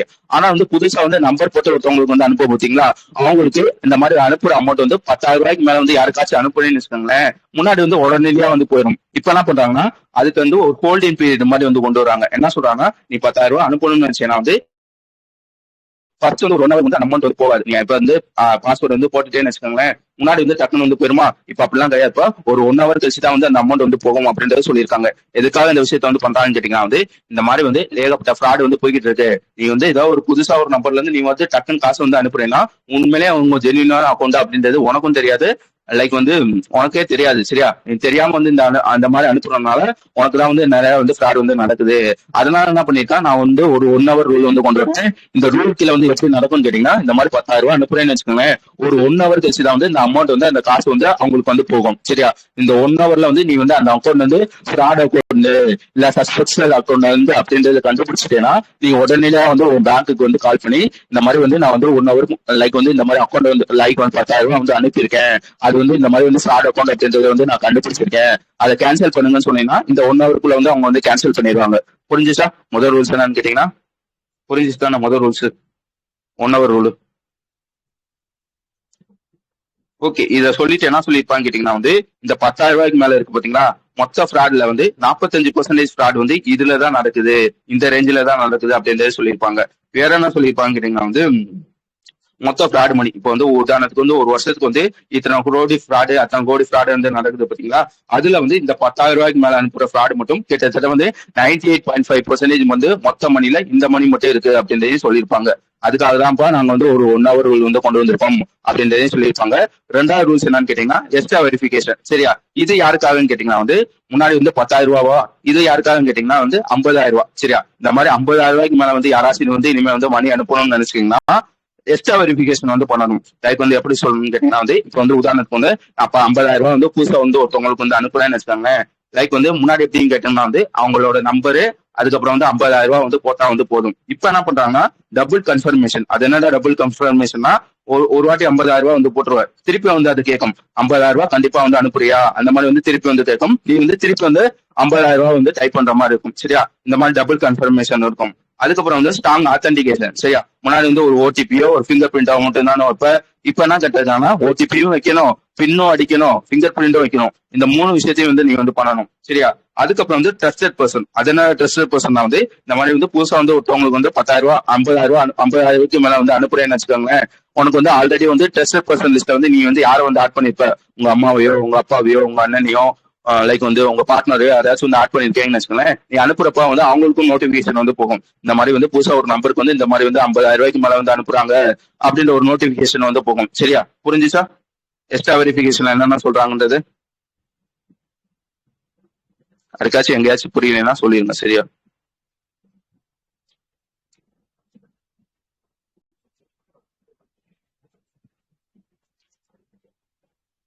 ஓகே. இது வந்து ரெண்டு ப்ரொபோசல். சரியா, மூணாவது ப்ரொபோசல் என்னன்னு கேட்டீங்கன்னா யூசர் கண்ட்ரோல். அது என்னடா யூசர் கண்ட்ரோல்னு கேட்டீங்கன்னா வந்து லைக் வந்து இப்போ வந்து நீ வந்து ஆல்ரெடி நம்ம பார்த்துருப்போம்.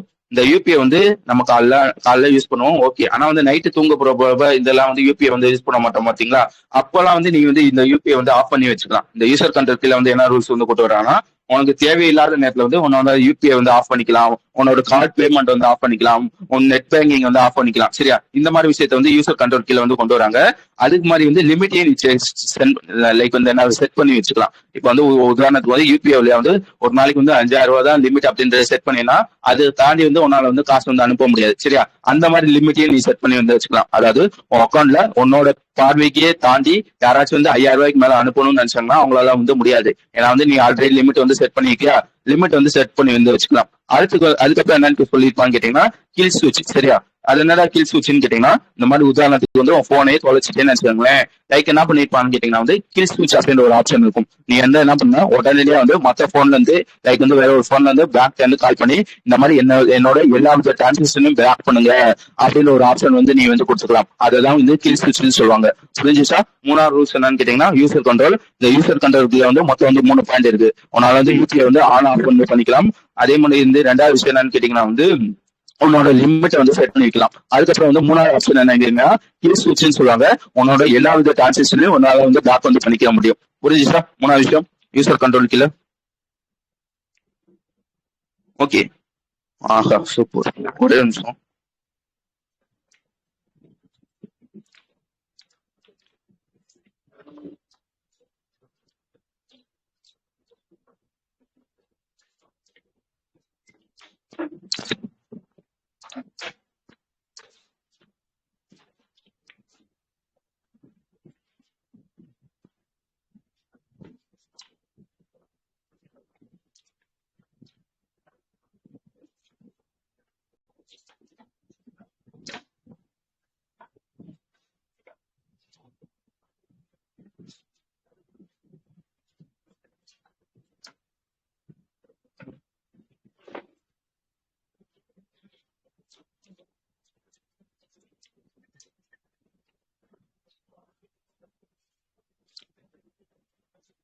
ஓகே, நான் பேசுறது கேக்குதா? சாரி, லேப்டாப் சுவிட்ச் ஆஃப் ஆயிடுச்சு. கேக்குதா? கேட்கலையா?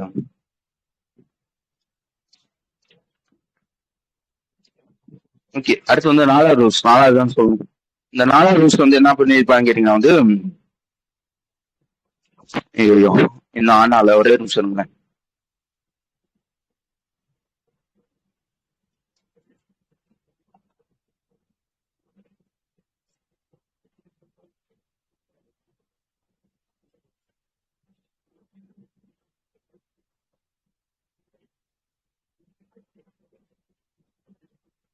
ஓகே, நாலாவது ரூல்ஸ் எடுத்துக்கோங்க.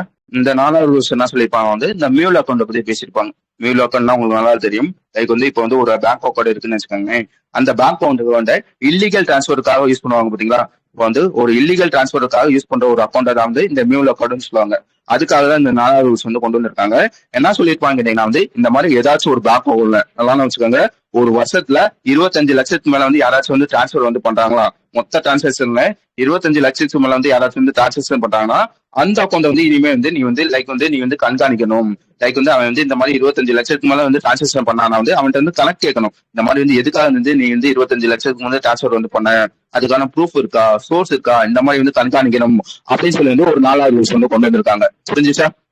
4வது ரூல்ஸோட பேர் என்னன்னு கேட்டீங்கன்னா மணி ஃப்ளோ வந்து லிமிடெட் பண்ணணும் அப்படின்றதுக்காக ஒரு ரூல்ஸ் வந்து கொண்டு வந்திருக்காங்க. மொத்தம் வந்து நான் 4 ரூல்ஸ் சொன்னேன். ஃபர்ஸ்ட் வந்து 1வது ரூல்ஸ், சரியா? அடுத்து வந்து 2வது வந்து எக்ஸ்ட்ரா வெரிஃபிகேஷன், 3வது வந்து யூசர் கண்ட்ரோல், 4வது வந்து இந்த மியூலர் கண்ட்ரோலுக்காக வந்து இந்த மணி ஃப்ளோ வந்து லிமிட் பண்ணணும் அப்படின்றதுக்காக. அது எத்தனை லட்சம் பார்த்துக்காங்க? 25 லட்சம் மேல, சரியா? இந்த 4 ரூல்ஸையும் வந்து நான் வந்து கொண்டு வர போறேன். அதுக்காக தான் வந்து இப்போ வந்து ஆர்பிஐ என்ன பண்ணிருப்பாங்க வந்து டிஸ்கஷன் பேப்பர் வந்து விட்டுருப்பாங்க. இந்த 4 ரூல்ஸ் வந்து உனக்கு ஓகே ஆப்பா, உன்னோட ஃபீட்பேக் வந்து எனக்கு கொடு, வந்து உனக்கு ஓகே இருந்தா இதை வந்து நாளையும் நான் வந்து கொண்டு வந்துருவேன் அப்படின்றத சொல்லியிருப்பாங்க. வழங்குஸ்தான எல்லாத்துக்கும். அடுத்து போலாம் தானே?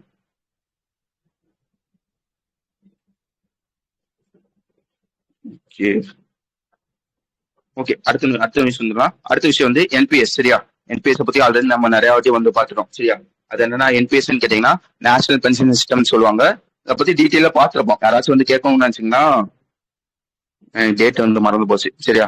ஓபிஎஸ்னா என்ன, அதாவது ஓபிஎஸ் ஓட ஃபுல் ஃபார்ம் என்னது? ஓபிஎஸ், அந்த ஓபிஎஸ் இல்ல, ஓல்டு பென்ஷன் சிஸ்டம்னா என்ன, என்பிஎஸ்னா என்ன, யூபிஎஸ்னா என்ன அப்படின்ற ஒரு வீடியோ வந்து நம்ம இதுல இருக்கும். அதாவது நம்ம ரெக்கார்டிங்ல இருக்கும். போன வருஷம் வந்து ஜூலை மாசமோ ஆகஸ்ட் மாசமோ இருக்கும், சரியா? இது வந்து இப்ப வந்து மேலாப்ல வந்து பாத்துக்கோங்க. என்பிஎஸ்னா என்னன்னு கேட்டீங்கன்னா வந்து வந்து இப்போ வந்து நீ வந்து சம்பளம் வந்து வாங்குறேன்னு வச்சுக்கோங்களேன். அதுல வந்து ஒரு குறிப்பிட்ட பெர்சன்டேஜ் வந்து வந்து இந்த என்பிஎஸ்க்கு வந்து போகும். இப்போ வந்து ஒரு 50,000 வந்து வாங்குறேன்னு வச்சுக்கோங்களேன். அதுல வந்து ஒரு குறிப்பிட்ட பெர்சன்டேஜ் உன்னோட சேவிங்காக 50,000 ரூபாயில ஒரு 10% எவ்வளவு வரும்? ஒரு 5,000 ரூபாய் வருமா? இந்த 5,000 ரூபாய் வந்து மாசம் மாசம் வந்து உன்னோட என்பிஎஸ் அக்கௌண்ட்டுக்கு வந்து போகும். வெறும் இந்த 5,000 ரூபாய் மட்டும் போகுமான்னு கேட்டீங்கன்னா கிடையாது. கவர்மெண்ட் சைட்ல வந்து ஒரு 5,000 ரூபாய் வந்து போடுவாங்க. மொத்தம் வந்து ஒரு மாசத்துக்கு வந்து உன்னோட என்பிஎஸ் அக்கௌண்ட் வந்து எவ்வளவு வந்து விழுகும்னா 10,000 ரூபாய் வந்து விழுகும், சரியா? இது எப்படி வேலை செய்யணும்னா நல்லா வச்சுக்கோங்க. இந்த 10,000 ரூபாய் வந்து அப்படியே வந்து உன்னோட வந்து கொடுத்துட மாட்டாங்க. இது எப்படி வேலை செய்யணும்னா இந்த என்பிஎஸ் என்னன்னு கேட்டீங்கன்னா நேஷனல் பென்ஷன் சிஸ்டம். இது எப்படி வேலை செய்யணும்னு கேட்டீங்கன்னா வந்து இந்த 10,000 ரூபாய் மாசம் மாசம் இந்த 10,000 ரூபாய் வந்து போடுறோம் பாத்தீங்களா? இந்த 10,000 ரூபாய் வந்து டைரக்டா வந்து இந்த ஸ்டாக்கு, பாண்டு, கவர்மெண்ட் செக்யூரிட்டி இதுல வந்து இன்வெஸ்ட் வந்து பண்ணுவாங்க, சரியா? அதுக்கப்புறம் வந்து நீ ரிட்டையர் ஆகிறப்ப ஒரு 30 வருஷமோ 40 வருஷமோ கழிச்சு தானே ரிட்டையர் ஆகிறப்ப நீ இந்த மாதிரி மாசம் மாசம் 10,000 ரூபாய் வந்து ஒரு 30 வருஷம் வந்து போட்டு போட்டீங்களா? அது மொத்த அமௌண்ட்டும் இந்த என்பிஎஸ்ல, அதாவது இந்த ஸ்டாக்ல வந்து இன்வெஸ்ட் வந்து பண்ணிருப்பாங்க. அது வந்து என்ன ஆகும் கேட்டீங்கன்னா வந்து பல்கா வந்து உனக்கு வந்து ரிட்டர்ன் வந்து வரும். இப்படிதான் வந்து இந்த என்பிஎஸ் வந்து வேலை செய்யும். புரிஞ்சுச்சு தானே? எல்லாத்துக்கும் விளங்கும்னு நினைக்கிறேன். ஆல்ரெடி நிறைய வாட்டி பார்த்ததுதான். ஓகேவா? இப்ப என்ன பண்றாங்கன்னா வந்து இதுல நல்லா பாத்துக்கோங்க. இந்த மாதிரி வந்து இன்வெஸ்ட் பண்ணுவாங்கன்னு சொன்னீங்கன்னா, அதாவது ஸ்டாக்கு, பாண்டு, கவர்மெண்ட் செக்யூரிட்டி எல்லாம் இன்வெஸ்ட் வந்து பண்ணுவாங்கன்னு சொன்னீங்கன்னா, இந்த இன்வெஸ்ட் பண்றவங்க யாருன்னு கேட்டீங்கன்னா வந்து பிஎஃப் மேனேஜர் அப்படின்னு ஒருத்தவங்க வந்து இருப்பாங்க. அவங்கதான் வந்து இதை வந்து இன்வெஸ்ட் வந்து பண்ணுவாங்க. இப்ப என்ன பண்றாங்கன்னு கேட்டீங்கன்னா வந்து யாருன்னு பாத்துக்கோங்க, பிஎஃப்ஆர்டிஏ அப்படின்னு ஒருத்தவங்க, சரி? அதாவது pension fund regulatory development authority அப்படின்னு ஒருத்தவங்க என்ன பண்றாங்கன்னா வந்து இனிமே வந்து பிஎஃப் மேனேஜரா செயல்படுறதுக்கு ஒருத்தவங்களுக்கு வந்து அப்ரூவல் வந்து கொடுத்துருக்காங்க. யாருக்கு வந்து அப்ரூவல் வந்து கொடுத்துருக்காங்க அப்படின்றது நான் வச்சுக்கோங்க. யாருக்கு கொடுத்துருக்காங்க? பிபிஎஃப்ஏஎஸ் அப்படின்னு ஒருத்தவங்க வந்து அப்ரூவல் வந்து கொடுத்துருக்காங்க. புரிஞ்சுச்சா?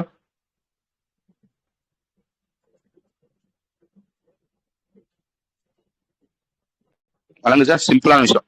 நீ வந்து பிஎஃப் மேனேஜரா வந்து செயல்பட்டுக்கலாம்பா அப்படின்னு சொல்லி வந்து ஒருத்தவங்களுக்கு வந்து அப்ரூவல் வந்து கொடுத்துருக்காங்க. யாருக்கு கொடுத்துருக்காங்க? இந்த பிபிஎஃப்ஏஎஸ்க்கு வந்து கொடுத்துருக்காங்க. அவனோட ஃபுல் ஃபார்ம் பார்த்துக்காங்க, Parag Parikh financial advisor service limited அப்படின்றத அந்த கம்பெனியோட பேரு. ஆக்சுவலா வந்து இவன் வந்து எப்போ வந்து கிரியேட் பண்ணிருப்பாங்க கேட்டீங்கன்னா வந்து 1992 வந்து கிரியேட் வந்து பண்ணிருப்பாங்க. இவனை வந்து எப்போ வந்து ப்ரொமோட் வந்து பண்ணிருப்பாங்க, அதாவது அசட் மேனேஜ்மெண்ட் கம்பெனியை வந்து எப்போ வந்து ப்ரொமோட் பண்ணிருப்பாங்கன்னா வந்து 2011 வந்து ப்ரொமோட் வந்து பண்ணிருப்பாங்க அப்படின்றதே நான் வச்சுக்கோங்க. ஓகே தானே? மத்த ஆளுக்குலாம் வழங்குது தானே? சிம்பிளான விஷயம். ஒருத்தவனுக்கு வந்து பிஎஃப் மேனேஜரா வந்து அப்ரூவல் வந்து கொடுத்துருக்காங்க அப்படின்றதுதான் விஷயம். ஓகே, அதுக்கு அடுத்த விஷயம் வந்துருங்க. அடுத்த விஷயம் வந்து பேங்கிங் கனெக்ட், சரியா? இதை பத்தியும் ஆல்ரெடி வந்து பார்த்துருப்போம். அது என்னடா பேங்கிங் கனெக்ட்னு கேட்டீங்கன்னா வந்து நான் இருக்கா இல்ல நான் திருப்பி சொல்லணுமா? ஆக்சுவலா வந்து நம்ம ஜூலை மாசமா இருப்போம், சரியா? ஜூலை மாசமா ஜூன் மாசமா படிச்சிருப்போம். இந்த மாதிரி என்பிசியோட என்பிபிஎல் அப்படின்னு ஒருத்தவங்க இருக்கும். என்பிசியோட சப்சிடி தான் வந்து இந்த என்பிபிஎல். அதை வந்து புதுசா ஒரு விஷயத்த வந்து லான்ச் வந்து பண்ணிருப்பாங்க. அதோட பேர் தான் வந்து பேங்கிங் கனெக்ட் அப்படின்ற ஒரு விஷயம். கரெக்டா வந்து எப்போ லான்ச் பண்ணிருப்பாங்க வந்து 2025 ஜூலையா ஆகஸ்டா மறந்துட்டேன், சரியா? 2025 வந்து லான்ச் பண்ணிருப்பாங்க அப்படின்றதையும் நான் வச்சுக்கோங்க. இது எப்படி வேலை செய்யணும் அன்னைக்கு சொன்ன அதே கதை தான். இப்போ வந்து எக்ஸ் அப்படின்னு ஒருத்தவர் இருக்காருன்னு வச்சுக்கோங்க.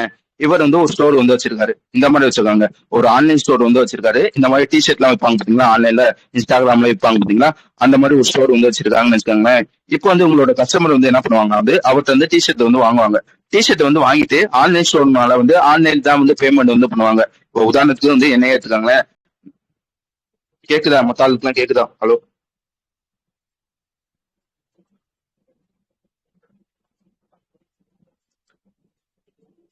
ஓகே. ஷோ 8வது நிமிஷம் தான் வருமா? சரி. Okay, okay.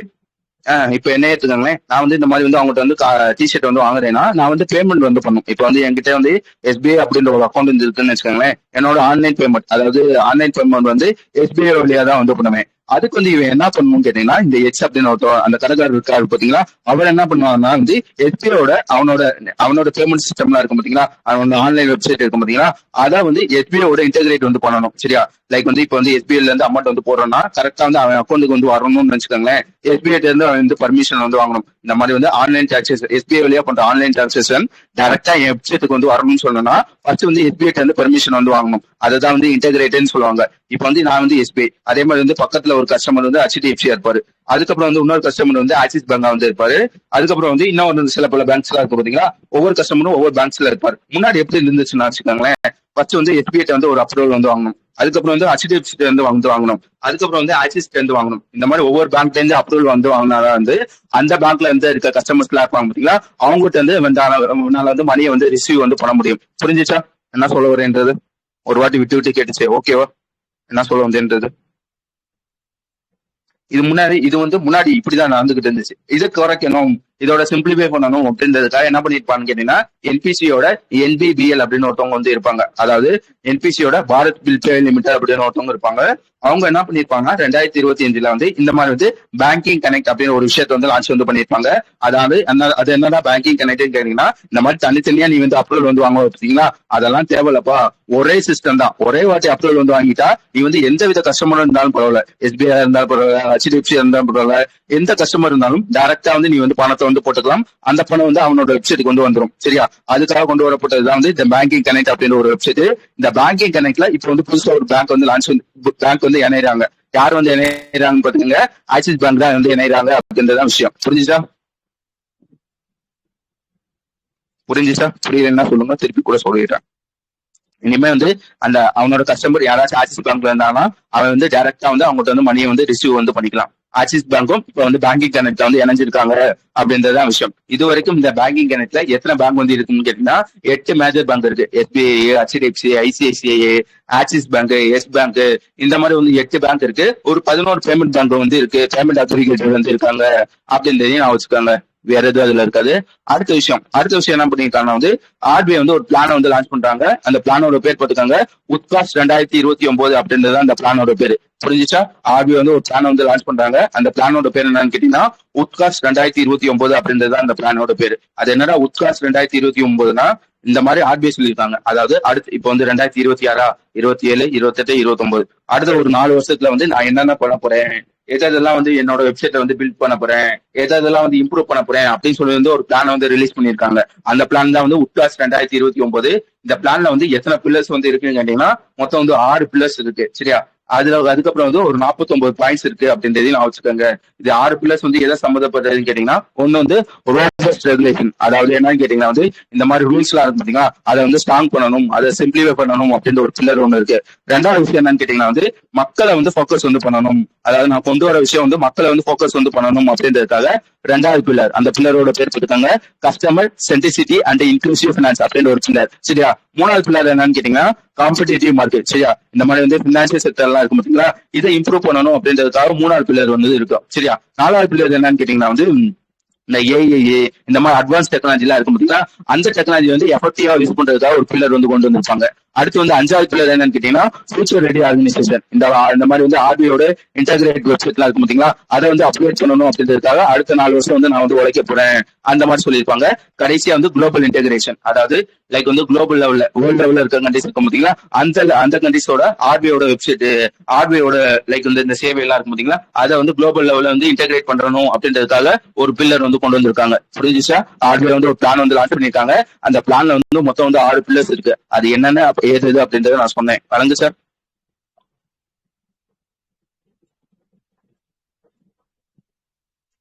ஓகே, ஆர்பிஐ பத்தி உங்களுக்கு நல்லா தெரியும். எஸ்டாப்ளிஷ் பண்ணது எப்பன்னு பாத்துக்கோங்க 1935. சரியா? மொத்தம் வந்து 4 டெப்டி கவர்னர்ஸ் இருப்பாங்க. சுவாமிநாதன் ஒருத்தவங்க, ரவிசங்கர் ஒருத்தவங்க, சிரீஷ் சந்திர முர்மு அப்படின்னு ஒருத்தவங்க, பூனம் குப்தா ஒருத்தவங்க. சரியா? அதுக்கடுத்த விஷயம் வந்துருங்க. அதுக்கடுத்த விஷயம் வந்து ஒரு எக்ஸசைஸ். சரியா? எக்ஸசைஸ்னா என்னென்ன படிக்கணும் அப்படின்றத நான் ஆல்ரெடி சொன்னேன். ஃபர்ஸ்ட் வந்து அதோட பேர் பார்த்துக்கோங்க. எக்ஸசைஸ் டஸ்கிலிக் அப்படின்றத அந்த பேரோட, அந்த எக்ஸசைஸோட பேரு யார் யாருக்கும் நடக்குதுன்னு பாத்துக்காங்க. இந்தியாவுக்கும் உஸ்பெகிஸ்தானுக்கும் நடக்குது. எந்த மாதிரி எக்ஸசைஸ் அப்படின்றத சொல்ல தெரியணும். இது ஒரு மிலிட்டரி எக்ஸசைஸ். எத்தனை எடிஷன் கேட்டீங்கன்னா 7வது எடிஷன். அதாவது 2019 வந்து இந்த எக்ஸசைஸ் வந்து நடக்குது ஒவ்வொரு வருஷம். இப்போ வந்து இந்தியாவில வந்து இந்த வாட்டி நடந்துச்சுன்னா அடுத்த வாட்டி வந்து உஸ்பெகிஸ்தான் நடக்கும். அந்த மாதிரி வந்து இந்த வாட்டி வந்து எத்தனை எடிஷன் கேட்டீங்கன்னா 7வது எடிஷன். இந்த வாட்டி வந்து எங்க வச்சு நடக்குதுன்னு கேட்டீங்கன்னா உஸ்பெகிஸ்தான் வச்சு நடக்குது. இதுல வந்து இந்தியா சார்பா வந்து யார் கலந்துக்கிறாங்கன்னு கேட்டீங்கன்னா வந்து மொத்தம் வந்து 45 பேர் இந்தியன் ஆர்மிலையும் 15 பேர் வந்து இந்தியன் ஏர்போர்ஸ்லயும் வந்து கலந்துக்குவாங்க. இந்த இந்தியன் ஆர்மில இருந்து 45 பேர் கலந்துக்குவான்னு சொன்னா எந்த ரெஜிமெண்ட், அதாவது எந்த படையில இருந்து கலந்துக்கிறான்னு கேட்டீங்கன்னா மகார் ரெஜிமெண்ட் அப்படின்னு ஒரு ரெஜிமெண்ட் இருக்கும். அதுல இருந்து தான் வந்து இந்த 45 பேர் வந்து கலந்துக்கிறாங்க அப்படின்றதையும் நான் வச்சுக்காங்க. இந்த வாட்டி எப்படி வந்து உஸ்பெகிஸ்தான் நடக்குதோ அதே மாதிரி வந்து போன வருஷம் வந்து எங்க நடந்திருக்கும் கேட்டீங்கன்னா புனேல வச்சு நடந்திருக்கும் அப்படின்றதையும் நான் வச்சுக்காங்க. புரிஞ்சுச்சா? கொஞ்சம் வேகமா சொல்லுங்க, டக்குன்னு முடிக்கணும், மணியாச்சு. ஓகே, கொஞ்சம் வேகமா போறேன். ஆக்சுவலா வந்து அடுத்த விஷயம் வந்து ஒரு 4 ஸ்போர்ட்ஸ் நியூஸ் என்னன்னா பாத்தீங்கன்னா வந்து ஃபர்ஸ்ட் வந்து ஒரு பேட்மிண்டன் இருக்கும், 2வது வந்து பாக்ஸிங் இருக்கும், 3வது வந்து ரெஸ்லிங் இருக்கும், 4வது வந்து ஒரு டென்னிஸ் இருக்கும். First news எடுத்துக்காங்க. ஃபர்ஸ்ட் வந்து ஒரு பேட்மிண்டன். இது வந்து இந்த டோர்னமெண்டோட பேர் பார்த்துக்கோங்க. பேட்மிண்டன் ஏசியா சாம்பியன்ஷிப் அப்படின்றது இந்த டோர்னமெண்டோட பேரு. ஓகேவா? இது எங்க வச்சு நடக்கும்னு கேட்டீங்கன்னா சைனால வச்சுதான் நடக்கும். சைனால வச்சு நடந்திருக்கும். இதுல என்ன சிறப்பம்சம்னா இதுல வந்து இந்தியாக்காரங்க ஒருத்தவங்க வந்து சில்வர் வந்து வாங்கியிருக்காங்க. அவங்களோட பேர் பார்த்துக்கோங்க, ஆயுஷ் ஷெட்டி அப்படின்றது அவங்களோட பேரு. என்ன சொல்லியிருப்பான்னு கேட்டீங்கன்னா வந்து இந்த மாதிரி வந்து பேட்மிண்டன் ஏசியா சாம்பியன்ஷிப்ல இந்தியா சார்பில் வந்து இது வரைக்கும் யாருமே வந்து இந்த சில்வர் வந்து வாங்கினது இல்ல. ஃபர்ஸ்ட் வந்து ஒருத்தவங்க வந்து சில்வர் வந்து வாங்கியிருக்காங்க. அவங்களோட பேர் பார்த்துக்காங்க, ஆயுஷ் ஷெட்டி அப்படின்றது அவங்களோட பேரு. என்ன சொல்லியிருப்பான்னு கேட்டீங்கன்னா வந்து இது வரைக்கும் சில்வரே வந்து வாங்கினது இல்ல. ஆனா வந்து கோல்டு வந்து ஒருத்தவங்க வந்து வாங்கியிருக்காங்க. அவங்களோட பேர் பார்த்துக்கோங்க, தினேஷ் கண்ணா அப்படின்றது அவங்களோட பேரு. கோல்டு வந்து எப்ப வந்து வாங்கியிருப்பாங்க கேட்டீங்கன்னா 1965 வந்து வாங்கியிருப்பாங்க. இது வரைக்கும் இந்த பேட்மிண்டன் ஏசியா சாம்பியன்ஷிப்ல இந்தியா வந்து எத்தனை மெடல் வந்து வாங்கிருக்குன்னா ஒரு கோல்டு வந்து வாங்கியிருக்காங்க. இப்போ வந்து ஒரு சில்வர் வந்து வாங்கியிருக்காங்க.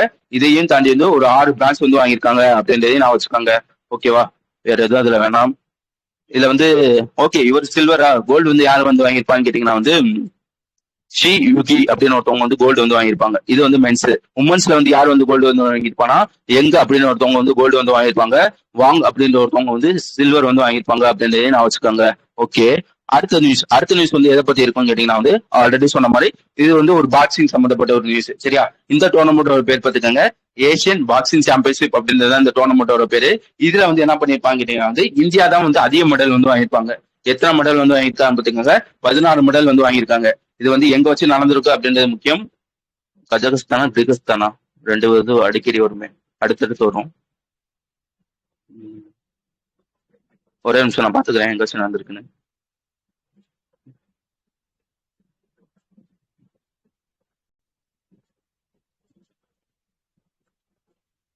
ஓகே, எங்க வச்சு நடந்திருக்கும் போட்டிருக்க மாட்டோம், அப்படிதானே? என்ன சொல்லியிருப்பாங்க கேட்டீங்கன்னா வந்து இந்தியா தான் அதிக மெடல் வந்து வாங்கியிருக்காங்க. அந்த டோர்னமெண்டோட பேர் பார்த்துக்காங்க, ஏசியன் பாக்ஸிங் சாம்பியன்ஷிப் அப்படின்றது அந்த டோர்னமெண்டோட பேரு.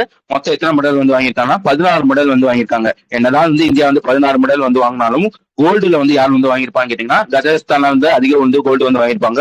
மொத்தம் வந்து எத்தனை கோல்டு வந்து வாங்கியிருப்பாங்க கேட்டீங்கன்னா 6 கோல்டு வந்து வாங்கியிருப்பாங்க. இந்தியா வந்து 5 கோல்டு தானே வாங்கியிருப்பாங்க. கோல்டு தானே கணக்கு. அதனால வந்து இந்தியா வந்து இந்த டேபிள்ல வந்து எத்தனை இடம் கேட்டீங்கன்னா 2வது இடம். மொத்தம் எத்தனை மெடல் அப்படின்றது முக்கியம், 16 மெடல் அப்படின்றத நான் வச்சுக்கோங்க. இதுல வந்து 5 கோல்டு, 3 சில்வர், 8 வந்து பிரான்ஸ். சரியா? இந்த 5 கோல்டுல என்ன சொல்லியிருப்பாங்க வந்து 4 கோல்டு வந்து உமன்ஸ் கேட்டகரியிலே வந்து வாங்கியிருப்பாங்க. ஒரே ஒரு கோல்டு தான் வந்து இந்த மென்ஸ் கேட்டகரியில வந்து வாங்கியிருப்பாங்க. இந்த மென்ஸ்ல வந்து யார் வந்து கோல்டு வந்து வாங்கியிருப்பாங்க வந்து விஸ்வநாத் அப்படின்னு ஒருத்தவங்க வந்து கோல்டு வந்து வாங்கியிருப்பாங்க. இதுல என்ன சிறப்பம்சம் இருக்குன்னு கேட்டீங்கன்னா வந்து இந்த மாதிரி வந்து ஏசியன் பாக்ஸிங் சாம்பியன்ஷிப்ல மென்ஸ்ல வந்து இந்தியா சார்பில் வந்து யாருமே கோல்டு வந்து வாங்கினதுல ஃபர்ஸ்ட் தான் வந்து ஒருத்தவங்க வந்து கோல்டு வந்து வாங்குறாங்க. அவங்களோட பேர் பார்த்துக்காங்க, விஸ்வநாத் அப்படின்றது அவங்களோட பேர். நான் திருப்பி சொன்ன மாதிரி மொத்தம் 16 மெடல் இருக்கு. அதுல வந்து 10 மெடல் வந்து உமன்ஸ் கேட்டகரியிலே வந்து வாங்கியிருப்பாங்க. அதுல வந்து மொத்தம் 5 கோல்டுல 4 கோல்டு வந்து உமன்ஸ் கேட்டகரியிலே வந்து வாங்கியிருப்பாங்க. யார் யாருன்னு பார்த்துக்காங்க, பிரீத்தி அப்படின்னு ஒருத்தவங்க, பிரியா அப்படின்னு ஒருத்தவங்க, மீனாட்சி அப்படின்னு ஒருத்தவங்க, அருந்ததி அப்படின்னு ஒருத்தவங்க. சரியா? மீனாட்சி அப்படின்றவங்க வந்து 48 கேஜிலும், பிரீத்தி அப்படின்றவங்க வந்து 54 கேஜிலும், பிரியா அப்படின்றவங்க வந்து 60 கேஜிலும், அருந்ததி அப்படின்றவங்க வந்து 70 கேஜிலும் வந்து வாங்கியிருப்பாங்க. அடுத்து வந்து 3வது ஸ்போர்ட்ஸ் நியூஸ் என்னன்னு கேட்டீங்கன்னா வந்து பாக்ஸிங் முடிஞ்சிச்சு. இது வந்து என்னன்னு கேட்டீங்கன்னா ரெஸ்லிங். சரியா? இந்த டோர்னமெண்டோட பேர் பார்த்துக்கோங்க, ஏசியன் ரெஸ்லிங் சாம்பியன்ஷிப் அப்படின்றது இந்த டோர்னமெண்டோட பேரு. இது எங்க வச்சு நடந்திருக்கும்னா நல்லா வச்சுக்கோங்க, இதுதான் வந்து கிர்கிஸ்தான்ல வச்சு நடந்திருக்கும். சரியா? இதுல வந்து இந்தியா வந்து எத்தனை மெடல் வந்து வாங்கியிருப்பாங்க கேட்டீங்கன்னா மொத்தம் வந்து 17 மெடல் வந்து வாங்கியிருப்பாங்க. அதுல வந்து 2 கோல்டு, 6 சில்வர், 9 பிரான்ஸ் அப்படின்றதையும் சொல்ல தெரியணும். ஏசியன் ரெஸ்லிங் சாம்பியன்ஷிப் அப்படின்றது அதோட பேரு. 2 கோல்டுன்னு சொன்னா யார் யார் கோல்டு வந்து வாங்கியிருப்பாங்க கேட்டீங்கன்னா சுஜித் அப்படின்னு ஒருத்தவங்களும் அபி அப்படின்னு ஒருத்தவங்களும் வந்து கோல்டு வந்து வாங்கியிருப்பாங்க. சரியா, இந்த சுஜித் அப்படின்றவங்க வந்து 65 கேஜிலும், அபி அப்படின்னு ஒருத்தவங்க வந்து 70 கேஜிலும் வந்து வாங்கியிருப்பாங்க. இதுல வந்து ஒரு முக்கியமான ஒரு விஷயம் இருக்கும். என்ன விஷயம்னு கேட்டீங்கன்னா வந்து லைக் வந்து உங்களுக்கு வந்து எல்லாருமே இந்த ரெஸ்லிங் வந்து பார்த்திருப்பீங்க. இந்த ரெஸ்லிங்ல 2 டைப்ஸ் இருக்கு. ஒன்னு என்னன்னு கேட்டீங்கன்னா வந்து கிரக்கோ ரோமன் அப்படின்னு ஒரு டைப் ஒன்னு இருக்கும். இன்னொன்னு வந்து ஃப்ரீ ஸ்டைல் அப்படின்னு ஒரு டைப் இருக்கும். நான் பேசுறது புரியுதா? நான் மட்டும் வேகமா சொல்றேன். ஓகேவா?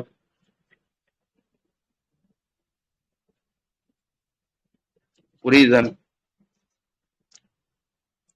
லைக் வந்து இதை பாத்துக்காங்க. இதுல வந்து 2 டைப் இருக்கும். ஒன்னு வந்து கிரக்கோ ரோமன் அப்படின்ற ஒரு டைப்பும், இன்னொன்னு வந்து நார்மல் இந்த ஃப்ரீ ஸ்டைல்னு சொல்லுவாங்க. இது ரெண்டுக்கும் என்ன டிஃபரன்ஸ் கேட்டீங்கன்னா இந்த நார்மல்ல வந்து நீ வந்து என்ன வேணா பண்ணிக்கலாம். லைக் வந்து நீ வந்து தலையில அடிச்சுக்கலாம், கழுத்துல அடிச்சுக்கலாம், காலில் அடிச்சுக்கலாம், எங்க வேணா அடிச்சுக்கலாம். ஆனா வந்து இந்த கிரக்கோ ரோமன் இருக்கு பாத்தீங்கன்னா இது வந்து உன்னோட அப்பர் பாடி. சரியா, அதாவது செஸ்ட் எப்படி சொல்றது, வயிற்றுக்கு மேல இருக்கும் பாத்தீங்களா, தொடைக்கு மேல இருக்கும் பாத்தீங்களா, அப்பர் பாடியில மட்டும் தான் வந்து தாக்க முடியும். சரியா, எதுலன்னு பாத்துக்கோங்க கிரக்கோ ரோமன். ஆனா வந்து நார்மல்ல வந்து நீ வந்து எங்க வேணா தாக்கிக்கலாம். சரியா, அந்த மாதிரி 2 ஸ்டைல் இருக்கும். இதுல வந்து என்ன பண்ணிருப்பாங்க வந்து மொத்தம் வந்து 17 மெடல் சொன்னீங்கன்னா இதுல வந்து 12 மெடல் வந்து நார்மல் இந்த ஃப்ரீ ஸ்டைல்னு சொல்லுவாங்க பாத்தீங்களா, அதுல வந்து மொத்தம் வந்து 12 மெடல் வந்து வாங்கியிருப்பாங்க. அதுக்கப்புறம் வந்து 5 மெடல் வந்து எதுல வாங்கியிருப்பாங்கன்னா கிரக்கோல வந்து வாங்கியிருப்பாங்க அப்படின்றதையும் நான் வச்சுக்கோங்க. 12 மெடல் வந்து நார்மல்னு சொன்னேன்னா இந்த 12ல வந்து 5 வந்து உமன்ஸ்ல வந்து மிச்சம் வந்து 7 வந்து மென்ஸ்ல வந்து வாங்கியிருப்பாங்க அப்படின்றதையும் சொல்லியிருப்பாங்க.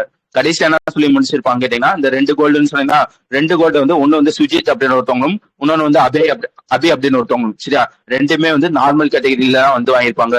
அதாவது ஃப்ரீ ஸ்டைல்ல தான் வாங்கியிருப்பாங்க அப்படின்றதையும் சொல்ல தெரியணும். ஓகே, வேற எதுவும் இதுல இருக்காது.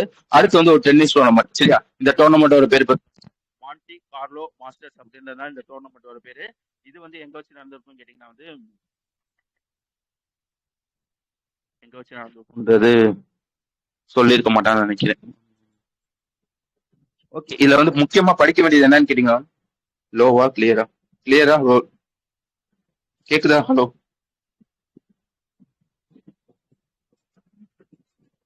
ஓகே ஓகே ஓகே, சரியா. ஆக்சுவலா வந்து ஒரு டென்னிஸ் டோர்னமெண்ட். அந்த டோர்னமெண்டோட பேர் பாத்துக்கோங்க மான்டி கார்லோ மாஸ்டர் அப்படின்றத அந்த டோர்னமெண்டோட பேரு. இதை யார் ஜெயிச்சிருப்பான்னு பாத்துக்கோங்க, சின்னர் தான் வந்து ஜெயிச்சிருப்பாங்க. Jannik Sinner ஜெயிச்சிருப்பாங்க. தோத்த யாருன்னு கேட்டீங்கன்னா கார்லஸ் வந்து தோத்துருப்பாங்க. ஓகேவா? இல்ல என்ன சிறப்பம்சம்னு கேட்டீங்கன்னா வந்து இந்த மாதிரி ஏடிபி டைட்டில் இருக்கு பாத்தீங்களா, ஏடிபி டோர்னமெண்ட்னா ஆல்ரெடி நான் சொல்லிட்டேன். இந்த மாதிரி வந்து ஒரு ஏடிபி மாஸ்டர் வந்து 4 வாட்டி வந்து யாருமே வந்து லைக் வந்து இது வரைக்கும் 2 பிளேயர் தான் வந்து 4 வாட்டி வந்து கன்சிகூட்டிவா வந்து ஜெயிச்சிருக்காங்க. 4 ஏடிபி மாஸ்டர் வந்து கன்சிகூட்டிவா வந்து இது வரைக்கும் 2 பேர் தான் வந்து ஜெயிச்சிருக்காங்க. இப்ப வந்து 3வது வந்து ஒருத்தவங்க வந்து இந்த சாதனையை வந்து பண்றாங்க. யார் பண்றாங்கன்னு பாத்துக்கோங்க, ஜானிக் சின்னர் தான் வந்து பண்றாங்க. ஆல்ரெடி 2 பேர் வந்து 4 வாட்டி கண்டினியூஸா ஜெயிச்சிருப்பாங்கன்னு சொன்னீங்கன்னா ஒன்னு யாருன்னு கேட்டீங்கன்னா ஜோகோவிச் அப்படின்னு ஒருத்தவங்களும், ரஃபேல் நடால் அப்படின்னு ஒருத்தவங்களும். இந்த நடால் இருக்காங்க பாத்தீங்களா, அவங்க தான் வந்து இந்த மான்டி கார்லோ மாஸ்டர்ஸ் இருக்கு பாத்தீங்களா, அதுல வந்து அதிகமா வந்து டைட்டில் வந்து ஜெயிச்சிருக்காங்க. மொத்தம் வந்து 11 வாட்டி வந்து டைட்டில் வந்து ஜெயிச்சிருக்காங்க அப்படின்றதையும் நான் வச்சுக்கோங்க. இது வந்து சிங்கிள்ஸ். சரியா, அதே இது டபுள்ஸ்ல வந்து யார் ஜெயிச்சிருப்பாங்க, ஜெர்மனி சேர்ந்த ஒரு ஜோடி இருக்கும். அவனோட பேர் பார்த்துக்கோங்க கெவின் டிம் அப்படின்ற ஒரு ஜோடி வந்து ஜெயிச்சிருப்பாங்க. இந்த மாதிரி வந்து ஜெர்மனி டீம் வந்து இந்த மான்டோ கார்லோ மாஸ்டர் வந்து கடைசியா எப்போ ஜெயிச்சிருப்பாங்கன்னா 1998 1992 தான் ஜெயிச்சிருப்பாங்க. அதுக்கப்புறம் வந்து இப்பதான் ஜெயிக்கிறாங்க அப்படின்றதான் விஷயம். ஓகே தானே? ஓகே ஓகே நினைக்கிறேன். அடுத்த விஷயம் பார்த்தீங்கன்னா அடுத்த விஷயம் என்னன்னு கேட்டீங்கன்னா வந்து ஒரு சயின்ஸ் நியூஸ். சரியா, இதை பத்தி ஆல்ரெடி பார்த்துருப்போம். சரியா, அதாவது இஸ்ரோ அப்படின்னு ஒருத்தவங்க, உங்களுக்கு நல்லா தெரியும் இந்த கங்கன்யான் மிஷன் அப்படின்னு ஒரு மிஷன் இருக்கும். அதாவது இந்த மாதிரி வந்து ஸ்பேஸுக்கு வந்து மனுஷனை வந்து கொண்டு வந்து போகணும், அதாவது ஹியூமன்ஸ் வந்து ஸ்பேஸ்க்கு வந்து கொண்டு போகணும் அப்படின்றதுக்காக நம்ம வந்து ஒரு மிஷின் வந்து பண்றோம். அந்த மிஷின் தான் வந்து கங்கன்யான் மிஷின். சரியா, இதுல என்ன பண்றாங்க வந்து இந்த மாதிரி இந்த மிஷின் வந்து பண்ண போறோமா, அதுக்காக வந்து சில பல டெஸ்டிங் வந்து பண்ணுவாங்க. அதுக்காக வந்து சில பல டெஸ்டிங் வந்து பண்ணுவாங்க. அதுல ஒரு டெஸ்டிங் தான் வந்து இந்த ஏர் டிராப் டெஸ்ட்னு சொல்லுவாங்க. அது என்னன்னா ஏர் டிராப் டெஸ்ட்னா வந்து இந்த மாதிரி வந்து ஸ்பேஸ்க்கு வந்து மனுஷனை வந்து கொண்டு போவாங்க பாத்தீங்களா, அவங்கள வந்து லைக் வந்து ஒரு க்ளூ மாதிரி இருக்கும். சரியா, அந்த ஹெலிகாப்டர் வந்து கட்டி வந்து தொங்க விட்டுருக்காங்க பாத்தீங்களா, கீழே வந்து ஒரு டப்பா மாதிரி இருக்கா, அதுதான் வந்து க்ளூ. இந்த க்ளூல தான் வந்து இந்த மனுஷங்க வந்து இருப்பாங்க. இதுல வந்து ஒரு டெஸ்ட் வந்து பண்றாங்க. என்ன டெஸ்ட் வந்து பண்றாங்கன்னா இந்த மாதிரி வந்து க்ளூ வந்து லைக் வந்து மேல இருந்து கீழே விழுகுறப்ப வந்து கரெக்டா வந்து பேராசூட் வந்து ஓப்பன் ஆகணும். நான் ஆல்ரெடி சொன்ன மாதிரி இந்த க்ளூல வந்து மொத்தம் வந்து ஒரு 10 பேராசூட் வந்து இருக்கும். சரியா, 4 டைப்ல வந்து பேராசூட் இருக்கும். ஒவ்வொரு டைப் பேராசூட்டும் ஃபர்ஸ்ட் வந்து இந்த ஸ்டேஜ் வந்து ஓப்பன் ஆகணும், செகண்ட் வந்து ரெண்டாவது ஸ்டேஜ் வந்து ஓப்பன் ஆகும். இந்த மாதிரி வந்து கண்டினியூஸா ஓப்பன் ஆகுதான் வந்து அந்த க்ளூ வந்து கரெக்டா வந்து பூமியில வந்து லேண்ட் ஆகும். சரியா? இப்ப என்ன டெஸ்ட் வந்து பண்றாங்கன்னா, இந்த மாதிரி வந்து க்ளூல இருக்க பேராசூட்லாம் வந்து கரெக்டா தான் ஓப்பன் ஆகுதா, இந்த ஸ்டேஜ் வந்து கரெக்டா ஓப்பன் ஆகுதா அப்படின்ற டெஸ்ட் பண்றதுக்காக ஒரு டெஸ்ட் வந்து பண்றாங்க. சரியா? எங்க வச்சு பண்றான்னு பாத்துக்கோங்க, ஆந்திரால ஸ்ரீஹரிகோட்டால வச்சு வந்து பண்றாங்க. யார் இந்த டெஸ்ட் வந்து பண்றான்னு பாத்துங்க, நம்ம இஸ்ரோ தான் வந்து கண்டக்ட் பண்றாங்க. அந்த டெஸ்டோட பேர் பார்த்துக்கோங்க, இன்டெகிரேட்டட் ஏர் ஜாப் டெஸ்ட் அப்படின்றது அந்த டெஸ்டோட பேரு. ஆல்ரெடி இதை படிச்சிருப்போம் பாத்தீங்களா? அப்ப என்ன படிச்சிருப்போம் கேட்டீங்கன்னா வந்து அது வந்து ஃபர்ஸ்ட் முதல் டெஸ்ட். சரியா? இப்ப வந்து ரெண்டாவது டெஸ்ட் வந்து பண்றாங்க அப்படின்றதுதான் விஷயம். சரியா? எப்படி வந்து டெஸ்ட் வந்து பண்ணுவாங்கன்னா வந்து ஒரு ஹெலிகாப்டர் வந்து மேல வந்து எடுத்துட்டு போயிருவாங்க, அங்க இருந்து அந்த க்ரூ வந்து கீழே வந்து விடுவாங்க. க்ரூ வந்து கீழே விடுறப்ப வந்து அந்த பாராசூட் வந்து கரெக்டா ஓப்பன் ஆகுது அப்படின்றதுதான் டெஸ்ட் வந்து பண்ணுவாங்க. இந்த மாதிரி வந்து ஹெலிகாப்டர் வந்து கீழே விடுவாங்கன்னு சொன்னீங்கன்னா, எந்த ஹெலிகாப்டர் வந்து இதுக்காக யூஸ் பண்றாங்கன்னு கேட்டீங்கன்னா, சினுக் அப்படின்ற ஒரு ஹெலிகாப்டர் வந்து யூஸ் பண்றாங்க. மொத்தம் வந்து எத்தனை கிலோமீட்டருக்கு வந்து கீழே வந்து விட போறாங்கன்னா 3 கிலோமீட்டருக்கு வந்து கீழே வந்து விட போறாங்க அப்படின்றதையும் நான் வச்சுக்கோங்க. வந்துச்சா? ஃபர்ஸ்ட் டெஸ்ட் வந்து ஆகஸ்ட் மாசம் வந்து பண்ணிருப்பான் அப்படின்றதான் விஷயம். புரியுதா? யாருக்காச்சும் புரியலன்னா சொல்லிருங்க. அடுத்த விஷயம் என்னன்னு கேட்டீங்கன்னா வந்து ஒரு ரேங்கிங். சரியா? அந்த ரேங்கிங் யார் வந்து இந்த ரேங்கிங் வந்து விடுறான்னு கேட்டீங்கன்னா வந்து சாக்சன் அப்படின்னு ஒருத்தவங்க தான் வந்து இந்த ரிப்போர்ட் வந்து விடுறாங்க. அது என்னடா ரேங்கிங் கேட்டீங்கன்னா வந்து ஒரு ஸ்டார்ட் அப் இருக்குன்னு வச்சுக்கோங்க. இந்தியாவில ஸ்டார்ட் அப்லாம் இருக்கும் இல்லைங்களா? லைக் வந்து எந்த ஒரு கண்ட்ரி, நல்லா வச்சுக்காங்க, எந்த ஒரு கண்ட்ரி இந்த மாதிரி ஸ்டார்ட் அப்புக்காக வந்து அதிகமா வந்து ஃபண்ட் வந்து கொடுக்குறாங்க அப்படின்ற ஒரு ரிப்போர்ட். புரிஞ்சுச்சா? இப்போ வந்து வேர்ல்ட்ல வந்து ஏகப்பட்ட கண்ட்ரிஸ் இருக்கு. அந்த கண்ட்ரீஸ்ல அங்க இருக்க ஸ்டார்ட் அப்ல எந்த கண்ட்ரிஸ் வந்து அந்த ஸ்டார்ட் அப் வந்து அதிகமா வந்து லைக் வந்து ஃபண்ட் வந்து கொடுக்குறாங்க, அந்த மாதிரி ஒரு ரிப்போர்ட். சரியா? இந்த ரிப்போர்ட் வந்து யார் விடுவாங்க? அப்படின்னு ஒருத்தவங்க தான் இந்த ரிப்போர்ட் வந்து விடுறாங்க. இல்ல என்ன சொல்றாங்க கேட்டீங்கன்னா வந்து குளோபல் லெவல்ல இந்த மாதிரி ஸ்டார்ட் அப்புக்காக ஃபண்ட் கொடுக்கறதுல நம்ம தான் வந்து 4th லார்ஜஸ்டா வந்து இருக்கோம் அப்படின்றத சொல்லியிருப்பாங்க. ஃபர்ஸ்ட் யார் இருக்கான்னு பாத்துங்க, யுஎஸ். செகண்ட் வந்து யூகே. மூணாவது வந்து யாருன்னு கேட்டீங்கன்னா சைனா அப்படின்றது சொல்ல தெரியணும். சரியா? இந்த பினான்சியல் இயர் 2026 மட்டும் எத்தனை பில்லியன் வந்து ஃபண்ட் வந்து கொடுத்துருப்போம் கேட்டீங்கன்னா 11.7 பில்லியன் ஃபண்ட் வந்து கொடுத்துருப்போம். சரியா? இதுக்கு வந்து போன பினான்சியல் இயரோட கம்மி தான், பட் இருந்தாலும் நம்ம வந்து 11.7 பில்லியன் வந்து கொடுத்துருப்போம் அப்படின்றத சொல்லியிருப்பாங்க. அதுக்கப்புறம் வந்து வேற என்ன சொல்லியிருப்பாங்க கேட்டீங்கன்னா வந்து 2026 பினான்சியல் இயர்ல எத்தனை யூனிகார்ன்ஸ் வந்து நம்ம வந்து கிரியேட் வந்து பண்ணிருக்கோம் கேட்டீங்கன்னா மொத்தம் வந்து 6 யூனிகார்ன் வந்து கிரியேட் வந்து பண்ணிருக்கோம். அது என்னென்னு பாத்துக்கோங்க, ஜஸ்பே 1, JSW 1, ஜம்போ டெயில் 1, நாவி 1, ரைஸ் 1, நேசா அப்படின்னு ஒருத்தவங்க. சரியா? மொத்தம் வந்து 6 யூனிகார்ன் வந்து கிரியேட் வந்து பண்ணிருக்கோம் அப்படிலாம் சொல்லியிருப்பாங்க. வழங்குச்சு தானே? பாதி பேர் ஆள காணும். நான் வேகமா சொல்றதுனால புரியல, ஓடிட்டாங்களா? அது வந்து இப்பதானே 2 நாளைக்கு முன்னாடி பினான்சியல் 2026 இது. அது இப்பதானே பிடிச்சோம் இல்லையா?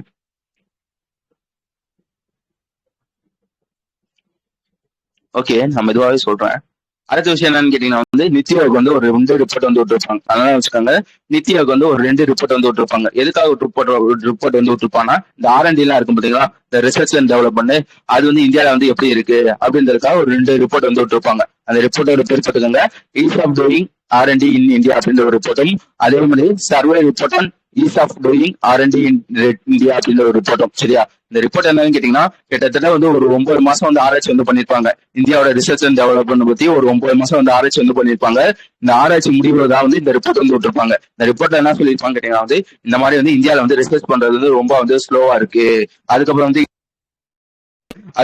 ஃபண்ட் இஷ்யூ பண்ணுவாங்க பாத்தீங்களா, அதுல வந்து சில பல இஷ்யூ எல்லாம் இருக்கு அப்படின்றதான் சொல்லியிருப்பாங்க. வேற என்ன இந்த ரிப்போர்ட்ல வந்து சொல்லியிருப்பாங்க கேட்டீங்கன்னா வந்து இந்தியாவில வந்து இந்த மாதிரி வந்து ரிசர்ச் வந்து நீ வந்து பூஸ்ட் பண்ணணும்னு நினைச்சேன்னா ஆல்ரெடி போட்ட ரூல்ஸ் வந்து கொஞ்சம் வந்து லெஸ் பண்ணு, லைக் வந்து கொஞ்சம் வந்து தளர்வு கொஞ்சம் பண்ணு, அதுக்கப்புறம் வந்து பெட்டரா வந்து ஃபண்டை வந்து கொடு அப்படின்னு சொல்லி வந்து இந்த ரிப்போர்ட்ல வந்து சொல்லியிருப்பாங்க. புரிஞ்சுச்சா? நித்யாவுக்கு வந்து ஒரு 2 ரிப்போர்ட் வந்து விடுறாங்க. அந்த ரிப்போர்ட்டோட பேர் பார்த்துக்கோங்க, ease of doing R&D in India, survey report on ease of doing R&D in India அப்படின்றதான் அந்த ரிப்போர்ட்டோட பேர். ஓகே தானே?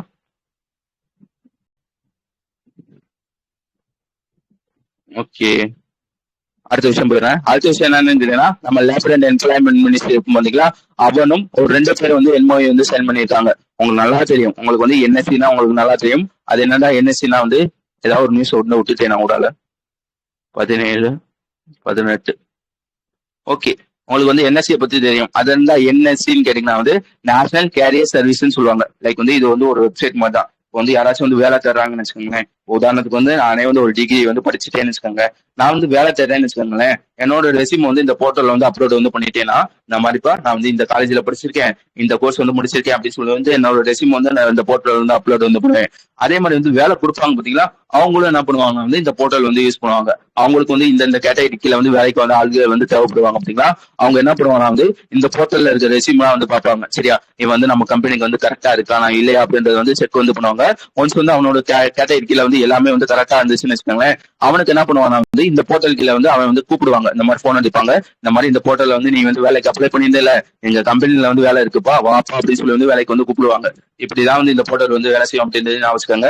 இந்த என்சிஎஸ் போர்ட்டல் அப்படின்ற ஒரு போர்ட்டல் வந்து எப்போ வந்து லான்ச் பண்ணிருப்பான்னு கேட்டீங்கன்னா 2015 வந்து லான்ச் வந்து பண்ணிருப்பாங்க.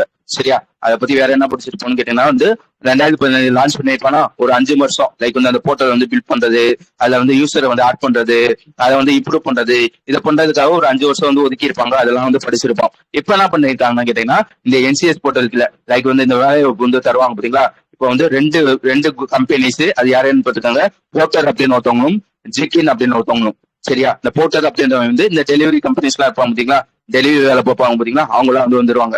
இப்ப என்ன பண்றாங்க, இவங்க 2 பேர் கூட வந்து எம்ஓஐ சைன் பண்ணிருக்காங்க.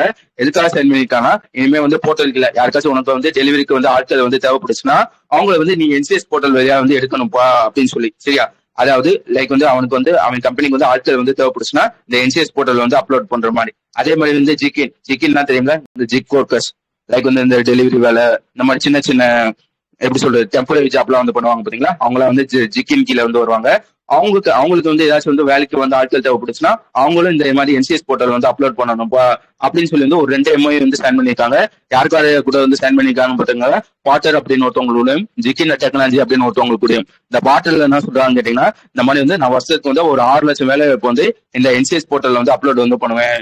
2030 வந்து கிட்டத்தட்ட வந்து 30 லட்சம் ஆப்பர்ச்சுனிட்டி வந்து நான் வந்து இதை வந்து அப்லோட் வந்து பண்ணுவேன் அப்படின்றத சொல்லியிருப்பாங்க. அதே மாதிரி இந்த ஜிக்கின் என்ன சொல்லியிருப்பாங்க கேட்டீங்கன்னா, ஒரு வருஷத்துல 2 to 3 லட்சம் வேலை வந்து இந்த போர்ட்டல் கீழே வந்து நான் வந்து அப்லோட் வந்து பண்ணுவேன் அப்படின்றதான் சொல்லியிருப்பான். ரங்கச்சா யாரும் பதில் சொல்ல மாட்டீங்க, நானே அடுத்த நியூஸ் போயிடும். அடுத்த நியூஸ் என்னன்னு கேட்டீங்கன்னா, ஆஸ்திரேலியா சேர்ந்த டிக்கின் யூனிவர்சிட்டி அப்படின்னு ஒரு யூனிவர்சிட்டி இருக்கும். சரியா, அவனும் நம்மளோட கவர்மெண்ட் தெலுங்கானா கவர்மெண்ட் இருப்பாங்க பாத்தீங்களா, அவங்க 2 பேர் வந்து எம்ஓஐ சைன் பண்ணிருப்பாங்க. கரெக்டா சொல்லணும்னா அது ஏகம் டிஎம் அப்படின்னு ஒரு தெலுங்கானால ஒருத்தவங்க இருப்பாங்க. அவங்களும் டிகின் யூனிவர்சிட்டி வந்து சைன் பண்ணிருப்பாங்க.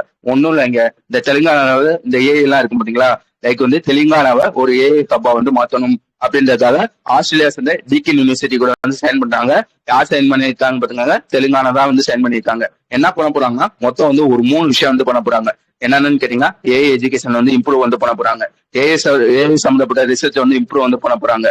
அதுக்கடுத்த விஷயம் என்னன்னு கேட்டீங்கன்னா வந்து இன்னொன்னு நம்ம படிச்சேன்னு,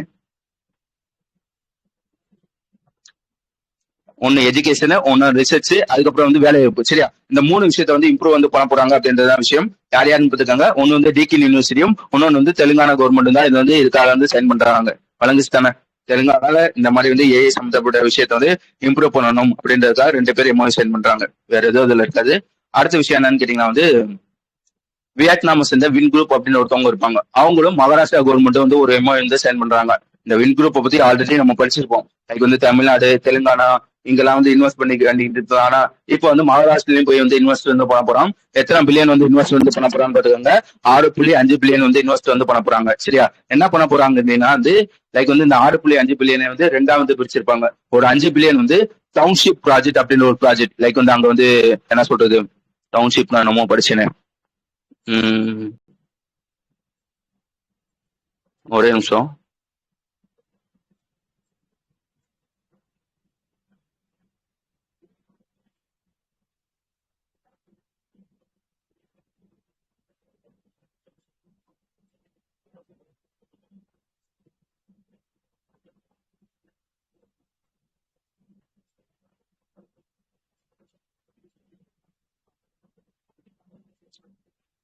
இந்த ரெசிடென்ட், கமர்ஷியல், எஜுகேஷன், ஹெல்த் இதுக்காக இன்வெஸ்ட் பண்றதா வந்து டவுன்ஷிப்னு சொல்றாங்க. கிட்டத்தட்ட வந்து 5 பில்லியன் வந்து அதுக்காக வந்து இன்வெஸ்ட் வந்து பண்ணிருக்காங்க. சரியா, அதுக்கப்புறம் வந்து இந்த இவி மோட்டார்ஸ் எல்லாம் இருக்கும் பாத்தீங்களா, இவி ஸ்கூட்டர்ஸ் இதெல்லாம் இருக்கும் பாத்தீங்களா, அதுக்கு அந்த இவி இதெல்லாம் இந்த எலக்ட்ரிக் வெஹிக்கிளுக்காக வந்து ஒரு 1.5 பில்லியன் வந்து இன்வெஸ்ட் வந்து பண்ணியிருக்காங்க.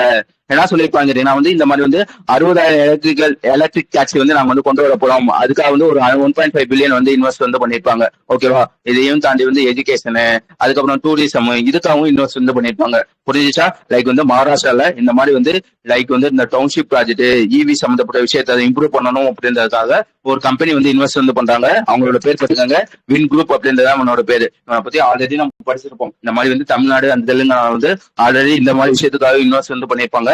இப்ப வந்து மகாராஷ்டிராலையும் இன்வெஸ்ட் வந்து பண்றாங்க அப்படின்றதான் விஷயம். ஓகேவா? அதுக்கப்புறம் வந்து ஏப்ரல் 12 பார்த்துக்காங்க, international day of human space flight அப்படின்ற ஒரு டே வந்து அச்சீவ் வந்து பண்றாங்க. ஆல்ரெடி இது வந்து இதை பத்தி படிச்சிருப்போம். என்ன வந்து படிச்சிருப்போம் கேட்டீங்கன்னா வந்து 1961 தான் வந்து இந்த மாதிரி வந்து ஸ்பேஸ்க்கு வந்து ஃபர்ஸ்ட் வந்து மனுஷன் வந்து போயிருப்பாங்க அப்படின்றத வந்து படிச்சிருப்போம். யார் வந்து போயிருப்பாங்க கேட்டீங்கன்னா யூரி அப்படின்னு ஒருத்தவங்க வந்து போயிருப்பாங்க. அவங்க போயிருப்பாங்க பாத்தீங்களா? அவங்க எப்ப போயிருப்பாங்க கேட்டீங்கன்னா ஏப்ரல் 12 வந்து போயிருப்பாங்க. அந்த டேவை வந்து international day of human space flight அப்படின்ற ஒரு டேவை வந்து அக்சர் வந்து பண்றாங்க. அதுக்கப்புறம் வந்து என்னன்னு கேட்டீங்கன்னா வேர்ல்ட் சக்காஸ் டிசீஸ் அப்படின்னு ஒரு டே. இந்த டே வந்து எப்பன்னு கேட்டீங்கன்னா ஏப்ரல் 14 வந்து அக்சர் வந்து பண்றாங்க. எந்த தீம்குள்ள வந்து பண்றாங்கன்னு கேட்டீங்கன்னா உமன் அட் ஹார்ட் அப்படின்ற ஒரு தீம்குள்ள வந்து பண்றாங்க. அதுக்கப்புறம் வந்து உங்களுக்கு நல்லா தெரியும் அம்பேத்கர் ஜெயந்தி வந்து எப்பன்னு கேட்டீங்கன்னா ஏப்ரல் 14 அப்படின்ற சொல்ல தெரியணும். எத்தனை எடிஷன் கேட்டீங்கன்னா 135 எடிஷன். சரியா? அதுக்கப்புறம் வந்து தெலுங்கானால வந்து 2 ஏர்போர்ட் வந்து கொண்டு வராங்க. ஒண்ணு என்னன்னு கேட்டீங்கன்னா வாரங்கல் ஏர்போர்ட் அப்படின்ற ஒரு ஏர்போர்ட்டும், அதிலாபாத் ஏர்போர்ட் அப்படின்ற ஒரு ஏர்போர்ட்டும். சரியா? அதுக்கப்புறம் வந்து ஒருத்தவங்க வந்து இறந்துருப்பாங்க, ஒரு சிங்கர். சரியா? ஆஷா போஷல் அப்படின்னு ஒருத்தவங்க.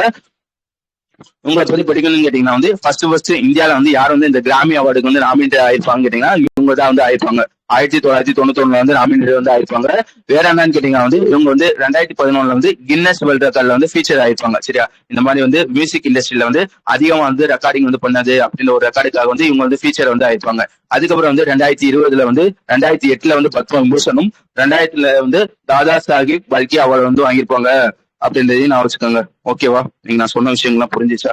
பாதி பேர்த்த காணும். ஓகே.